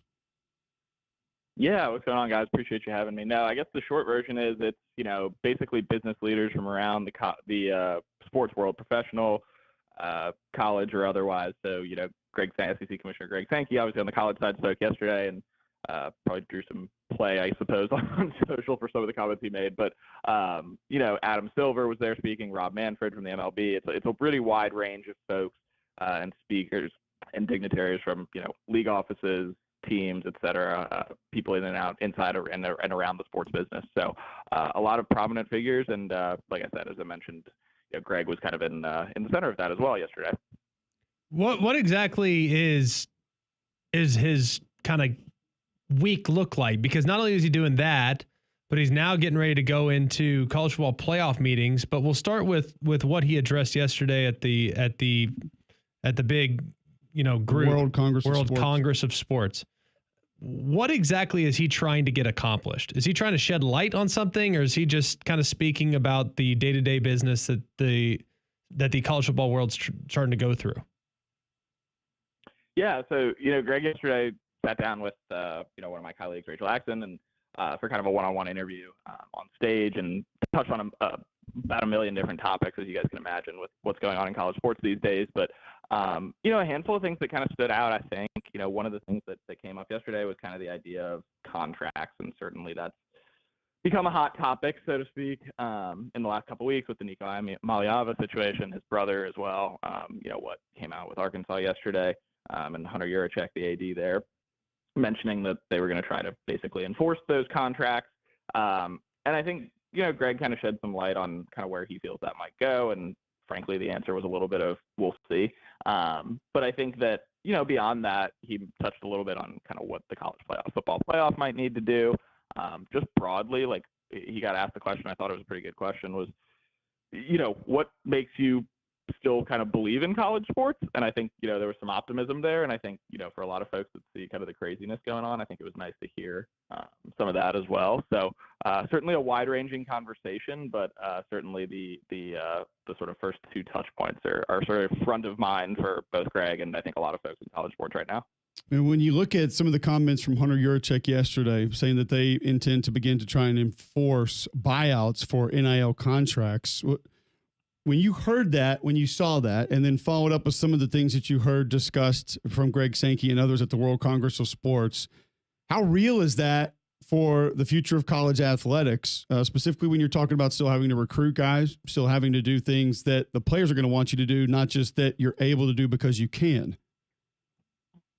Yeah, no, it's a good question. I mean, I think, look, like college sports are certainly at, I guess we could call it an impasse, right? Where you've got this sort of pseudo professionalization of it, where you've got guys being paid, huge sums of money for their services. I know we're calling it NIL, but functionally that's what it is, right? And a system that has operated with recruiting and sort of handpicking guys, and certainly there's no like draft or anything like that like you have in the professional ranks. So it's a little bit of a weird dynamic, right? And you marry that with, to kind of your point, right, like contracts, which for a lot of us, I think, look at that and think, whoa, what are we talking about? Like player contracts in college sports? How does that work, right? And I think, look, the short answer is that eventually you're going to have schools have to enforce contracts, right? And I think realistically, like most people would say, that makes sense. Like at some point, like college sports, whether you agree with players being paid or not, I think that cat's out of the bag and is way down the road. And B, if that's going to be the case, like you have to have some kind of structure around it. And if kids are signing deals or agents are, negotiating deals on behalf of kids, at some point those contracts have to be enforced if they're broken, whether that's by the school or by the athlete. And I think that, I think certainly folks might look at that and say, oh, well, you're penalizing the athletes for this, that, whatever. But like I think all of us can agree, like look at any other kind of line of business. If you sign a contract, you're kind of beholden to that contract no matter what it is. I mean, same thing with like an apartment lease, right? Like it's certainly bigger dollars and bigger situations, but it's kind of ultimately the same thing at the end of the day. And so I think that, I'm sure there will be some hand-wringing, I would say, about, the idea of enforcing contracts and kids paying buyouts and things like that. But I think if you're the schools and if you're these collectives and whatever else kind of comes in the next couple kind of year or two and rev share or whatever that might look like it makes a lot of sense to me. And I think most people in college sports would say the same, that,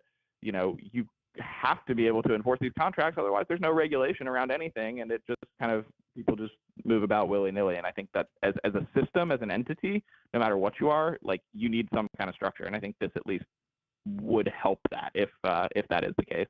Well, do you think that we've kind of reached that breaking point with what's gone down in the last couple of weeks? It feels like finally it's like the schools have kind of had enough. I mean, collectively, everyone's saying, that the Nico situation was the one that broke the levee, and now, all bets are off. And frankly, I think the schools are fine having some negativity surrounding them if it means they're actually going to hold players accountable. So do you think we are experiencing right now, are we in the midst of a changing of the guard?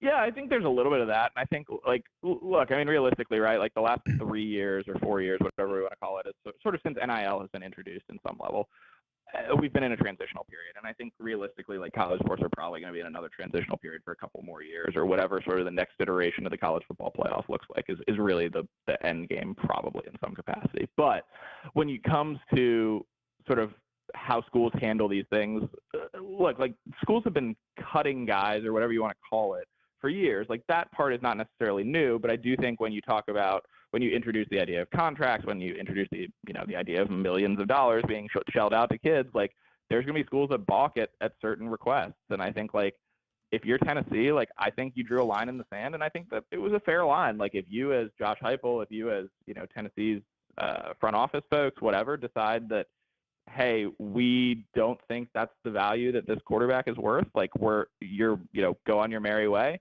Like the team is well within their right. And I think the flip side of that too is like Nico's well within his right, and his camp is well within their right to negotiate for a bigger contract, but it doesn't mean at the end of the day they're going to get it. And so I think that, both things can be true. And I think to actually answer your question, like, yes, there's certainly an impasse here. And I think that this is probably the most, I guess, high profile example of it, or most publicly played out example of it. But I think, look, like variations of this have played out over the last couple of years, and there have been schools that said like, hey, we're not going to match that, or we're not going to pay that.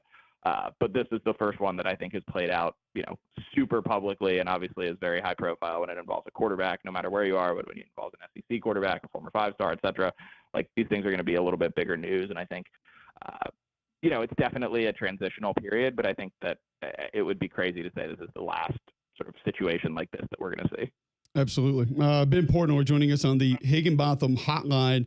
You mentioned sort of the transitional period of collegiate athletics, this House settlement that has not been decided upon yet. What's the latest that you have? When it is said and done, what are your immediate expectations for, I guess, how calm things get, or maybe even how much more complicated things get?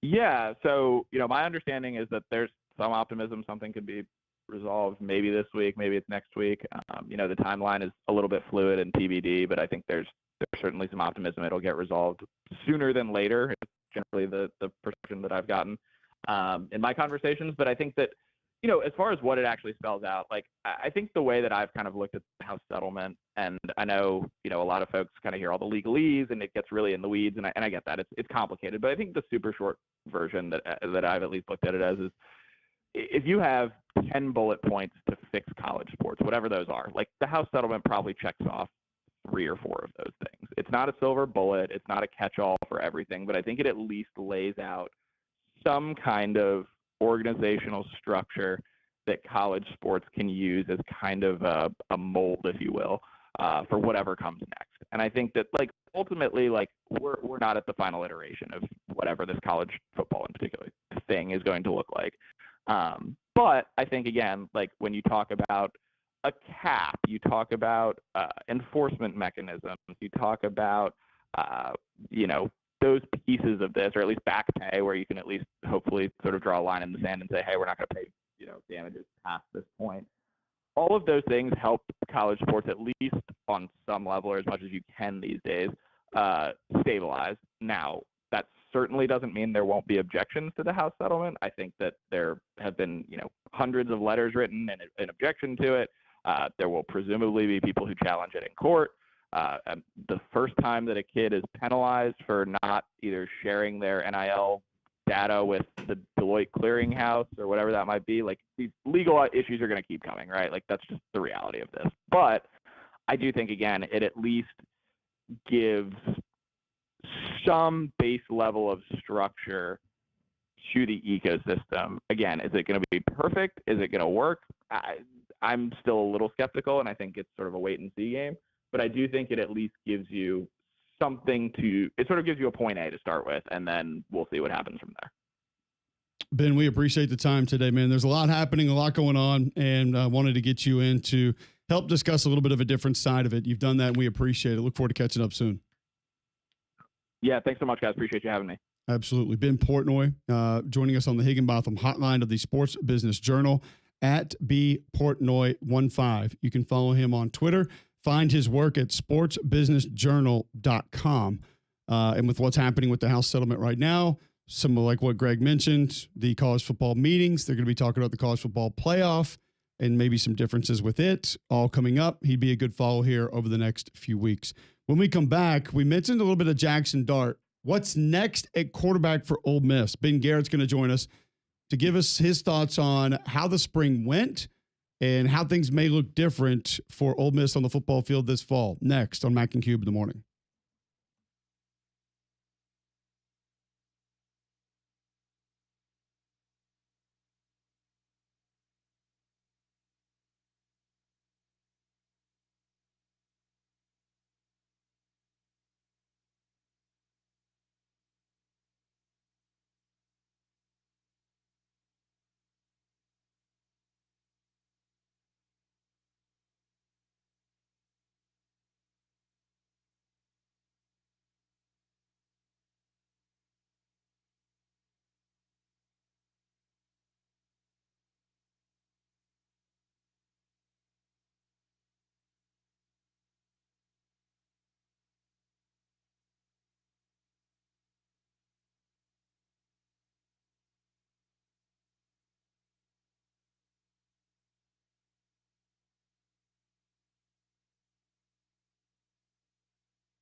9:16.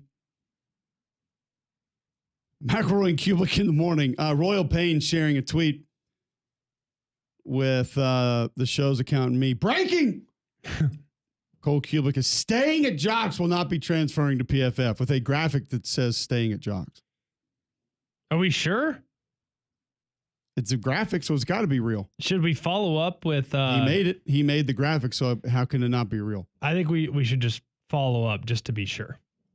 Just 100% certain? Yeah, I don't know. I don't know for sure.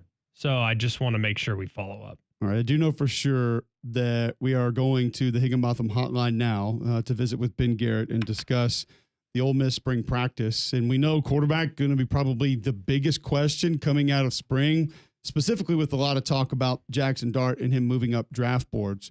If I were to ask you this first, though, Ben, just your thoughts on Jackson Dart with things behind the scene going into the draft that maybe you've seen, you've observed, you've heard about, that have been talked about, that would allow you to believe that he is making this big jump up draft boards.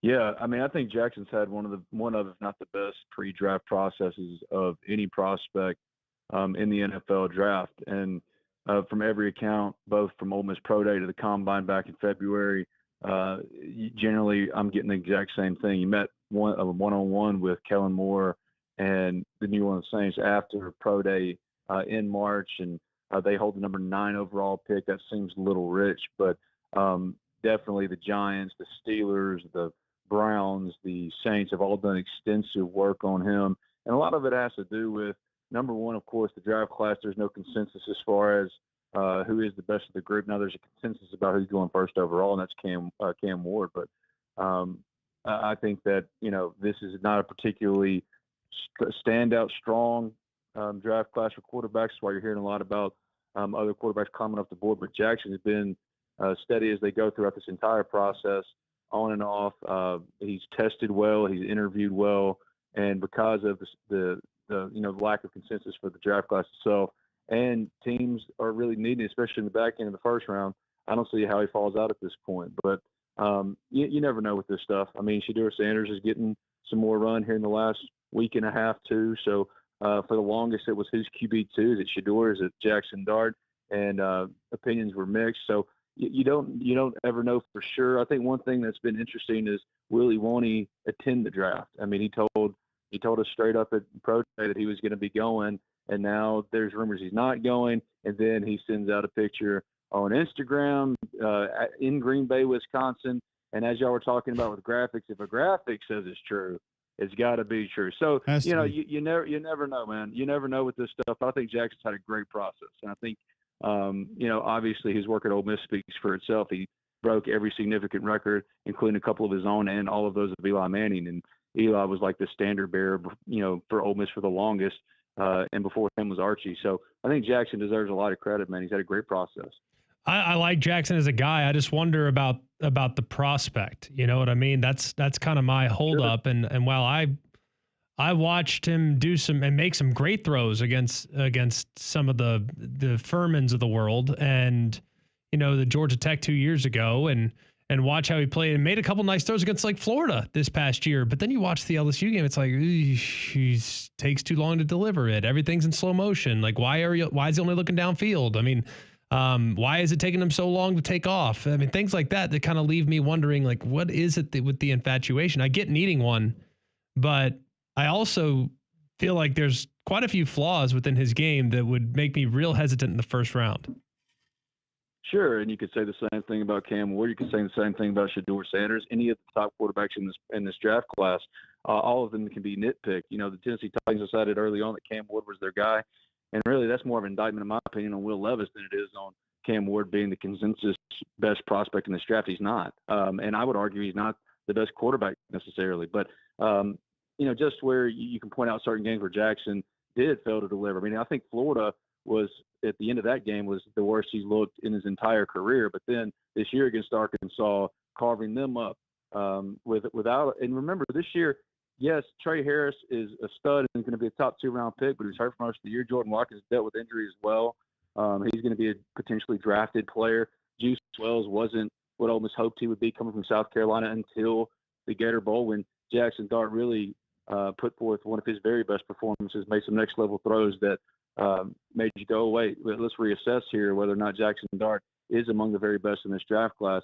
So with any guy in this class in particular, that was kind of my point, is that you can pick them apart. The one thing that Jackson has on his resume is production, record-setting, record-breaking production, historic production, as well as some next-level tape in his money year without a running game and without receivers, or maybe an eclectic mix of receivers at times, and he still produced and took Ole Miss to 10 wins for the third time in 4 years. I mean, I just think Jackson in this class specifically, maybe not in another one. I mean, in another one, he's probably a second or third rounder, but you saw this with Matt Corral too, and Matt fell to the third.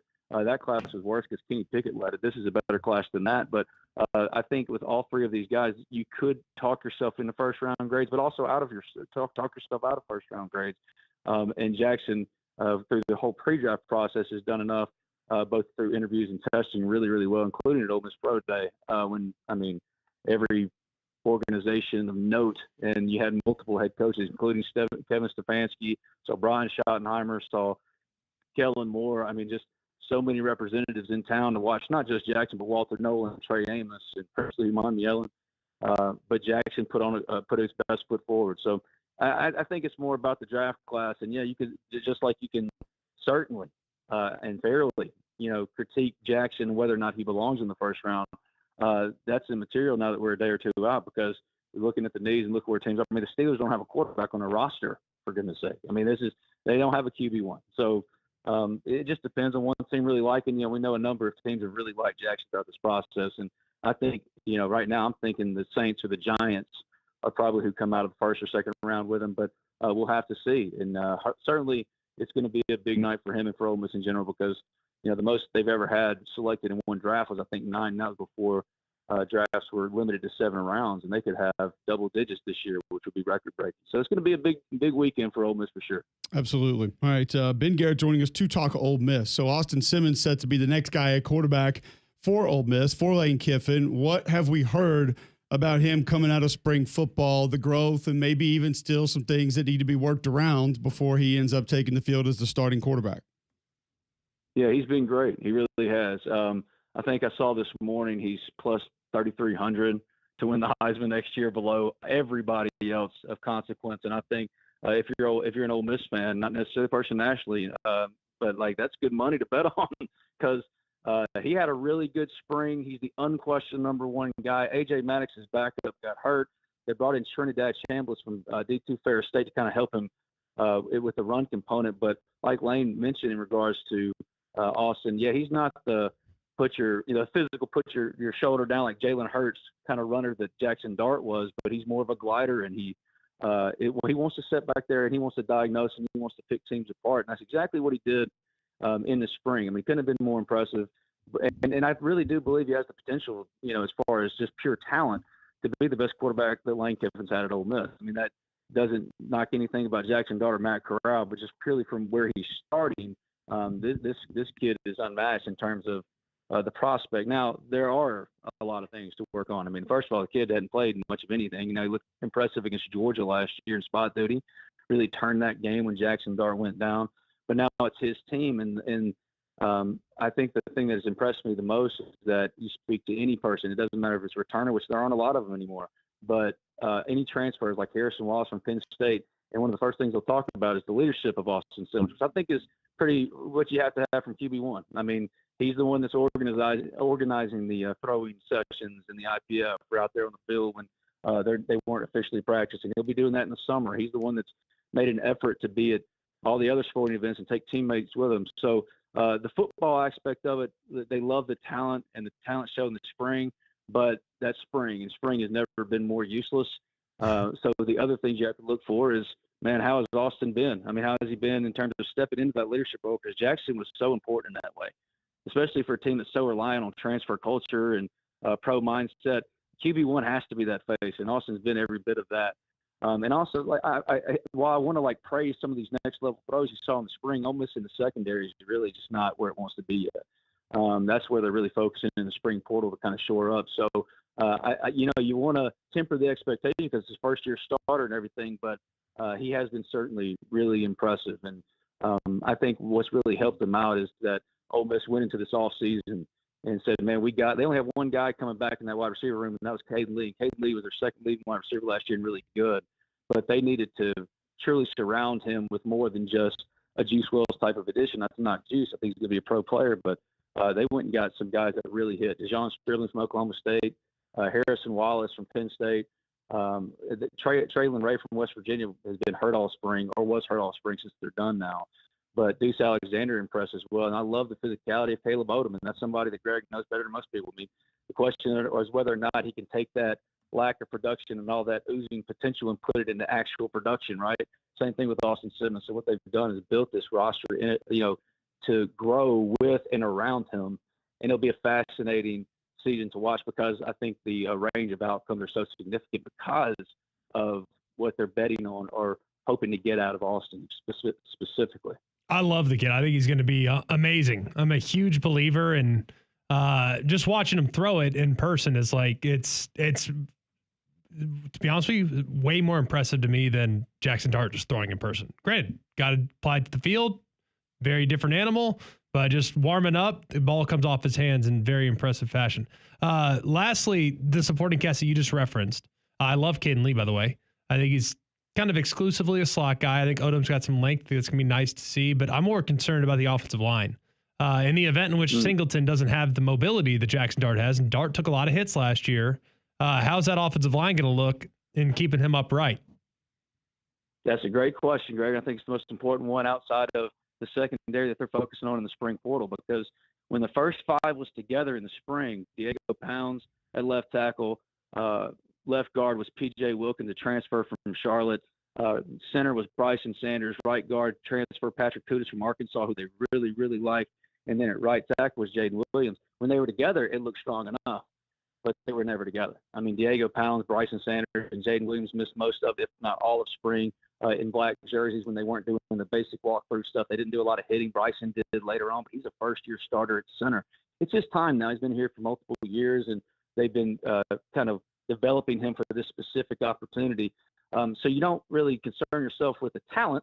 It's the talent behind him, the depth behind him. Cam East had a pretty good spring as a swing tackle for Ole Miss, and then he gets in the portal after that pretty good spring to test his options elsewhere, just like he did in the winter portal. You just don't have the depth there. Now, I think they just signed a transfer from Maryland, and Terez Davis, who I think could be a potential starter for them at tackle, but they need a little bit more as well. And they need to see some from the younger guys. I think John Wayne Oliver is a player they really, really like, but and he had a good spring, but does that say more about the lack of depth that they have, or because he's coming on? You just don't know. They don't have the numbers there.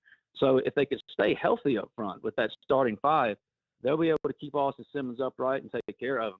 But, again, if the spring is any indication, they just can't count on that. They can't count on that at all. And Jaden Williams has a long, storied injury history at Ole Miss. I mean, when he plays, he's Ole Miss's highest graded offensive lineman of the bunch, but it's hard to keep him on the field. So just kind of guarding against that unknown and volatility, I think is important, because Ole Miss has to cover spaces. I agree with you. When you watch Austin throw the ball, just out there warming up, whatever it might be, he immediately jumps out to you. It's effortless, but making sure that he has everything he needs around him, I think, has been the point of emphasis for Ole Miss. And they took care of him with wide receivers, and defensively, I think they're going to be pretty stout. Again, last year was record-setting. It's going to be near impossible, if not completely impossible, to match that, especially with the secondary that's replacing everybody too.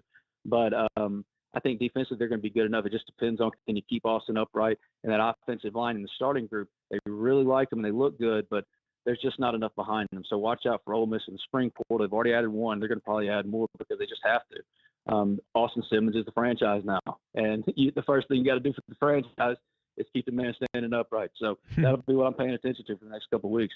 Ben, where's running back? Because I feel like it's been such a confusing position really since Quinshawn left.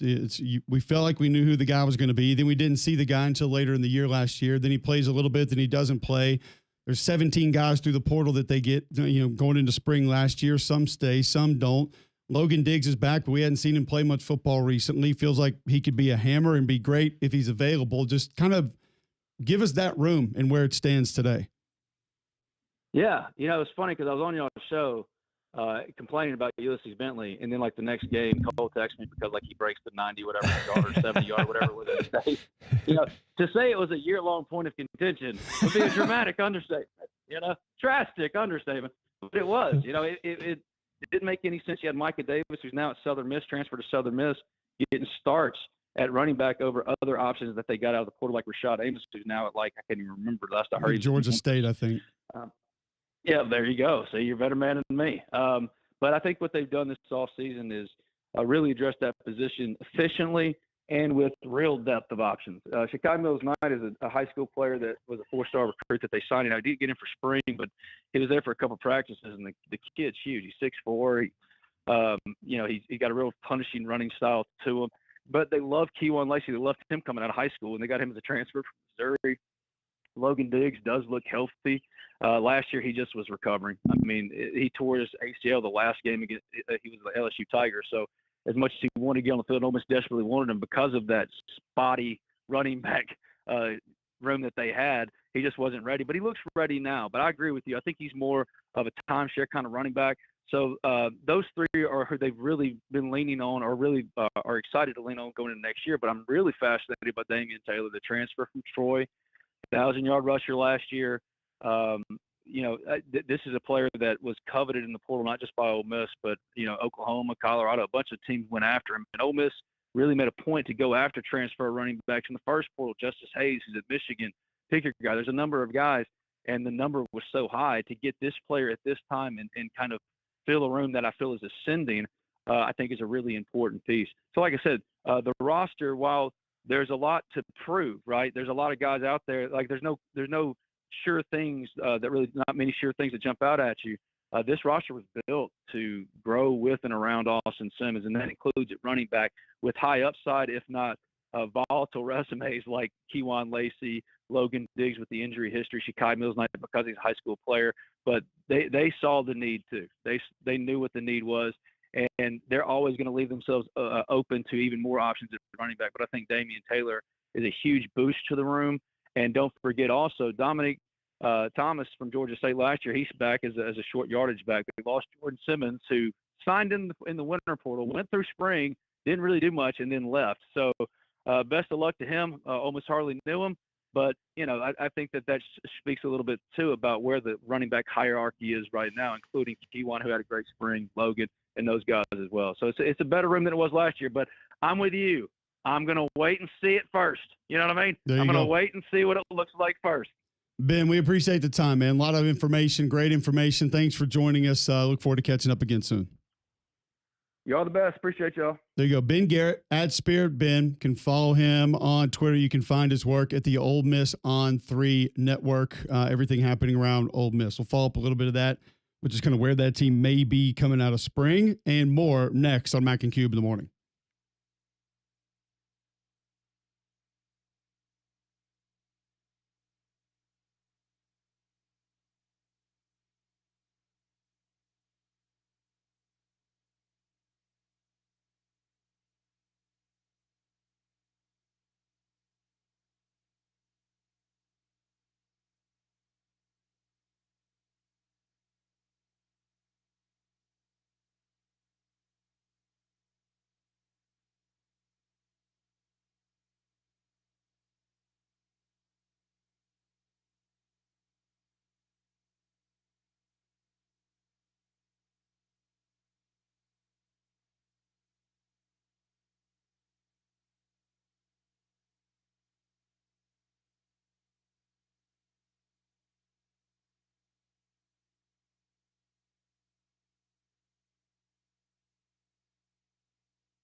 All right, welcome back in. McElroy, Cubelic in the morning, Wednesday, April 23rd, 9:38 a.m.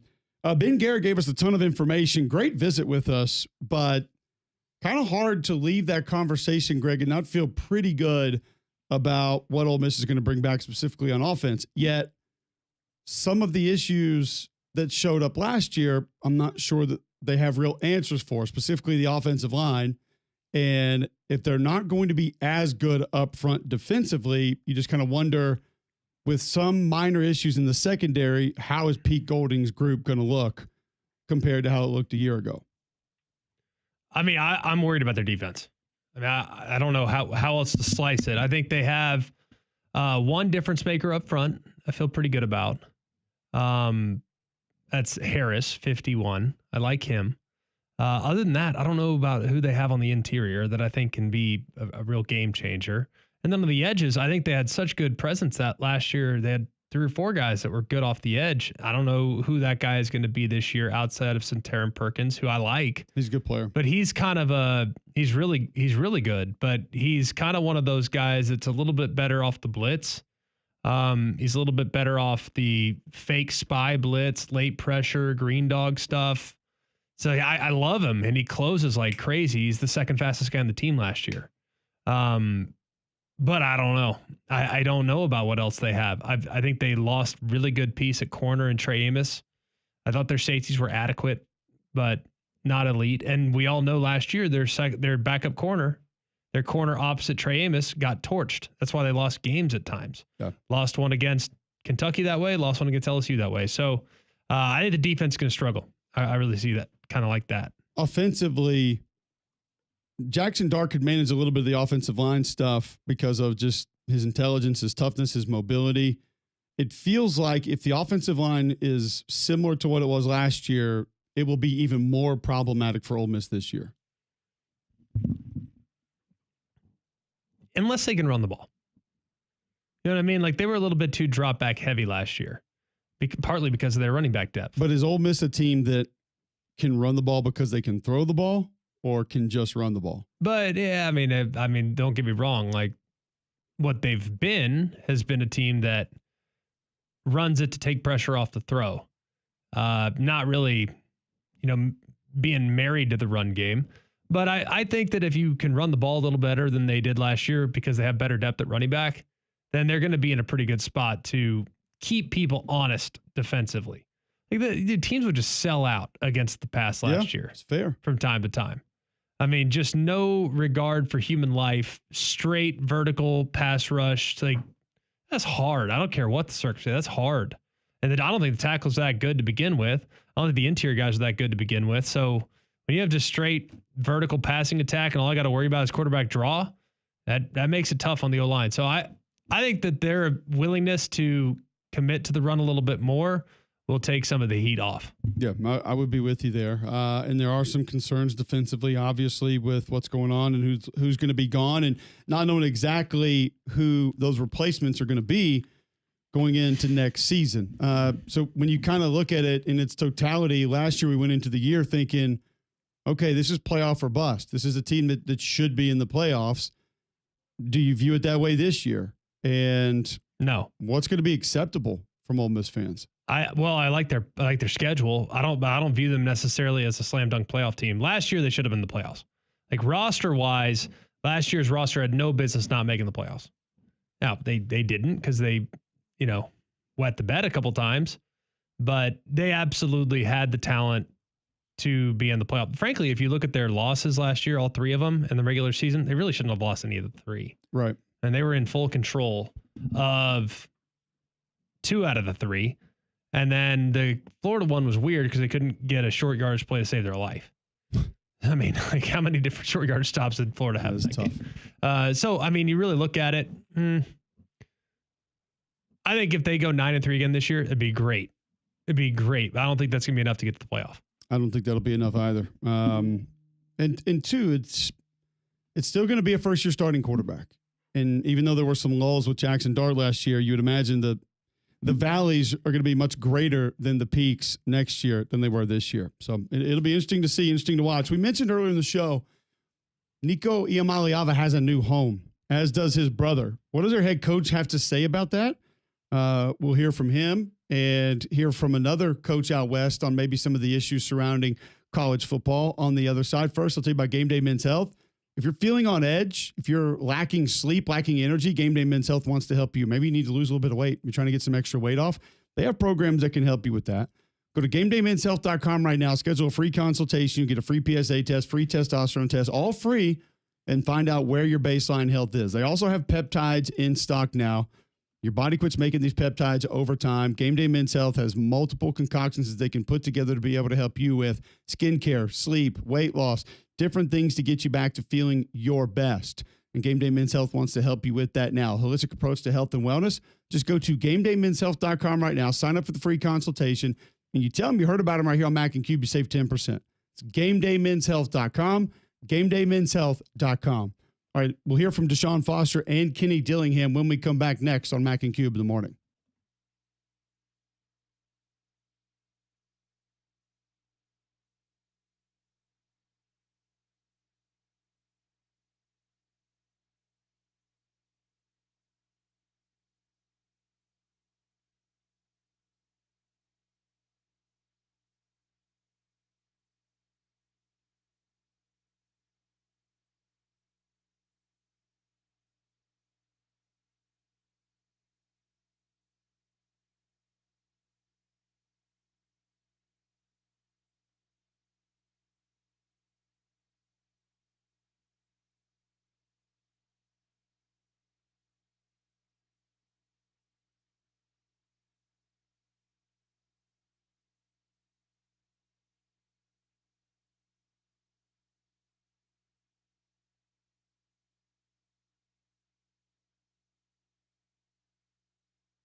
All right, welcome back in. McElroy and Cubelic in the morning.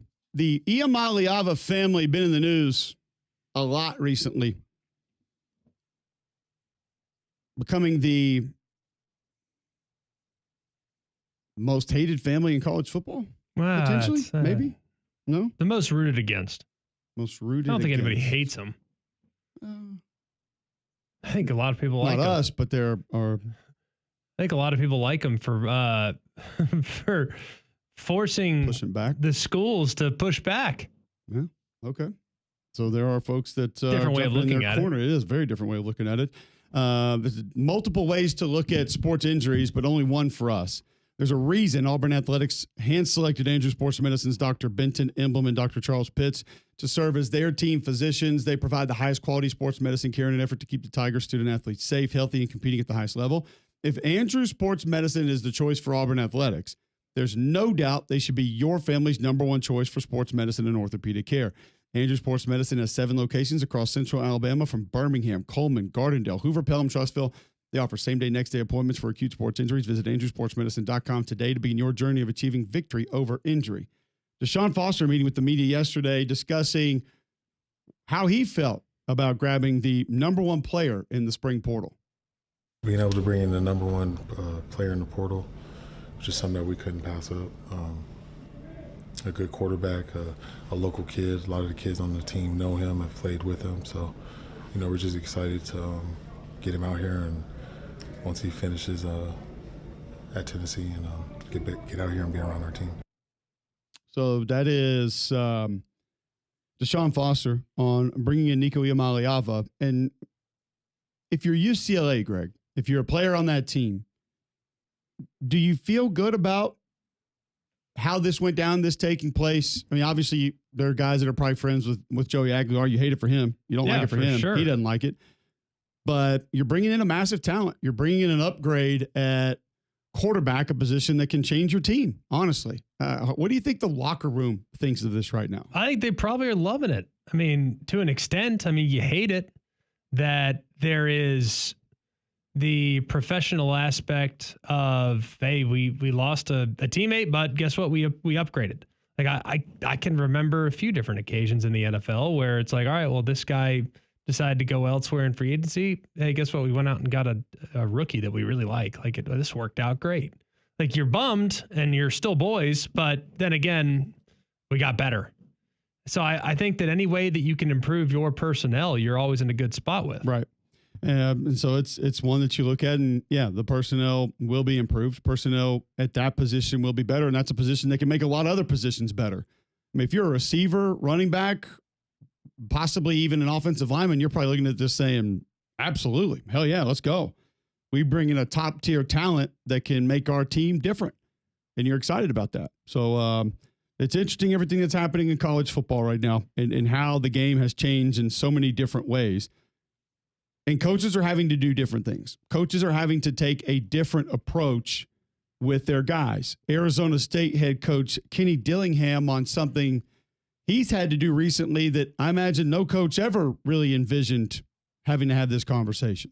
Yeah, obviously we've already informed some of the guys that, they're not going to be in the 105. And that was just because, you don't have to tell them till August. Well, they can't transfer in August. So you're just going to tell a kid in August he can't play football? And then it uses a year of eligibility? That's wrong. We can use up to 120, and there's really no limit in camp. But we're not going to do that because I don't think that's right for the kids. I think what's right for the kids is to, give them the bad news now. And if they want to go play football, they can go play football. I didn't make those rules. But I was not about to hold those guys here, use them for fall camp, and then get rid of them on August 30th. That's just not right. You have a lot of respect for that, first and foremost, Craig, a guy who is legitimately attempting to take care of some of the players on his roster as far as their future, their eligibility, their ability to be on a roster at the right time, to be able to go out there and compete and play. It's pretty cool to hear it, to be honest with you. Yeah, really cool. And I hate that we've gotten to the point now where we can't just have what we need to have as far as the roster demands are concerned. Like, I understand that 105, not 85, 105, 125, whatever the numbers are. I mean, it's just taking away opportunities. And I don't like that. Especially, it's not like these guys all have places to go at this time of year. You know what I mean? I'm glad that they're getting out in front of it, and hopefully these guys have time to kind of land where they need to land, but I don't think there's a guarantee in that. So it's a little concerning, and I don't love that we're putting such limitations on it. No, I don't like that either. But it's well played. I mean, I'm glad they're doing it that way. Yeah, these coaches are going to handle things differently now. It's not going to be the same as it's always been. There's going to be we're going to have guys who are trying to trap certain players. The walk-on aspect, though, of roster limits coming and where some of those guys end up, how they end up different places, we've never seen it. We've never seen like a mass departure of guys who have practiced, been in uniform, helped teams prepare, know the physicality, know the schedule. There are a lot of advantages there, Greg, with what those guys have been through. I know there are certain people that are still going to say, oh, they're walk-ons, they can't come in and play. Well, there might be a lot of places. If you've been a walk-on at Alabama or Tennessee or Auburn or Georgia for 3 years, you can't go play at Southern Miss right now. You can't go play maybe at Troy right now or Tennessee Chattanooga. Like those could be players that could go to a Utah State or a Fresno State and maybe really help those teams, like be heavy contributors. Maybe, but then again, they might not have place for them. I mean, is there a tryout? That's the other part. Like, yeah. How do you, like, what are you taking these guys off of? High school tape from 4 years ago? It's weird, Greg. I've seen 2 or 3 lower level coaches on Twitter basically kind of put out there, hey, just FYI, we have no money. We have no NIL. We have spots. Yeah. If you want to play football, like send me some videos, send me some clips, and we'll take a look at you and we'll have a conversation because we want guys that want to play football. Like if you are okay with just stopping the conversation about NIL and what you can give me and what you can pay me and that whole deal, like we want to coach football. We want guys that want to play football. Like come on down. The price isn't necessarily It sounds right, great. But let's, I don't know if I buy it. Hey, coach. Yeah, sounds good. I just want a spot. Here you go. Oh yeah, we'll take you. You're good. All right, cool. It's going to be $10,000. I mean, well, we can't. This is a conversation more about those walk-ons who maybe just being a part of the roster had been getting something in NIL. I don't know exactly how it works, what it looks like, what it is, but they got some. Yeah. I mean, there's no doubt they got some. But if you're okay moving on saying, you know what, I need to go get some reps. I need to go actually play. I need to go actually be a part of these teams. No. It could be a real thing for some of those guys now. Play don't matter. Know. You're right. Let's just get paid. Let me get that money. I don't want to play. Just give me that money. Appreciate Brandon Marcello, Connor O'Gara stopping in. Ben Portnoy stopping by, talking a little business side of college football and where it's headed. Ben Garrett, some great information on Ole Miss. Any of those you can get at the podcast, jocksfm.com. Apple Podcasts, Spotify, wherever you get yours. You can go watch the show back on YouTube each and every day and go check us out there. Always going to be loaded up. And we'll be back tomorrow talking NFL draft, college football, transfer portal. You know it's going to be busy. Those are going to be more guys moving. I do think the basketball portal closes today, so we can possibly calm that down just a little bit. 3-man front coming at you next.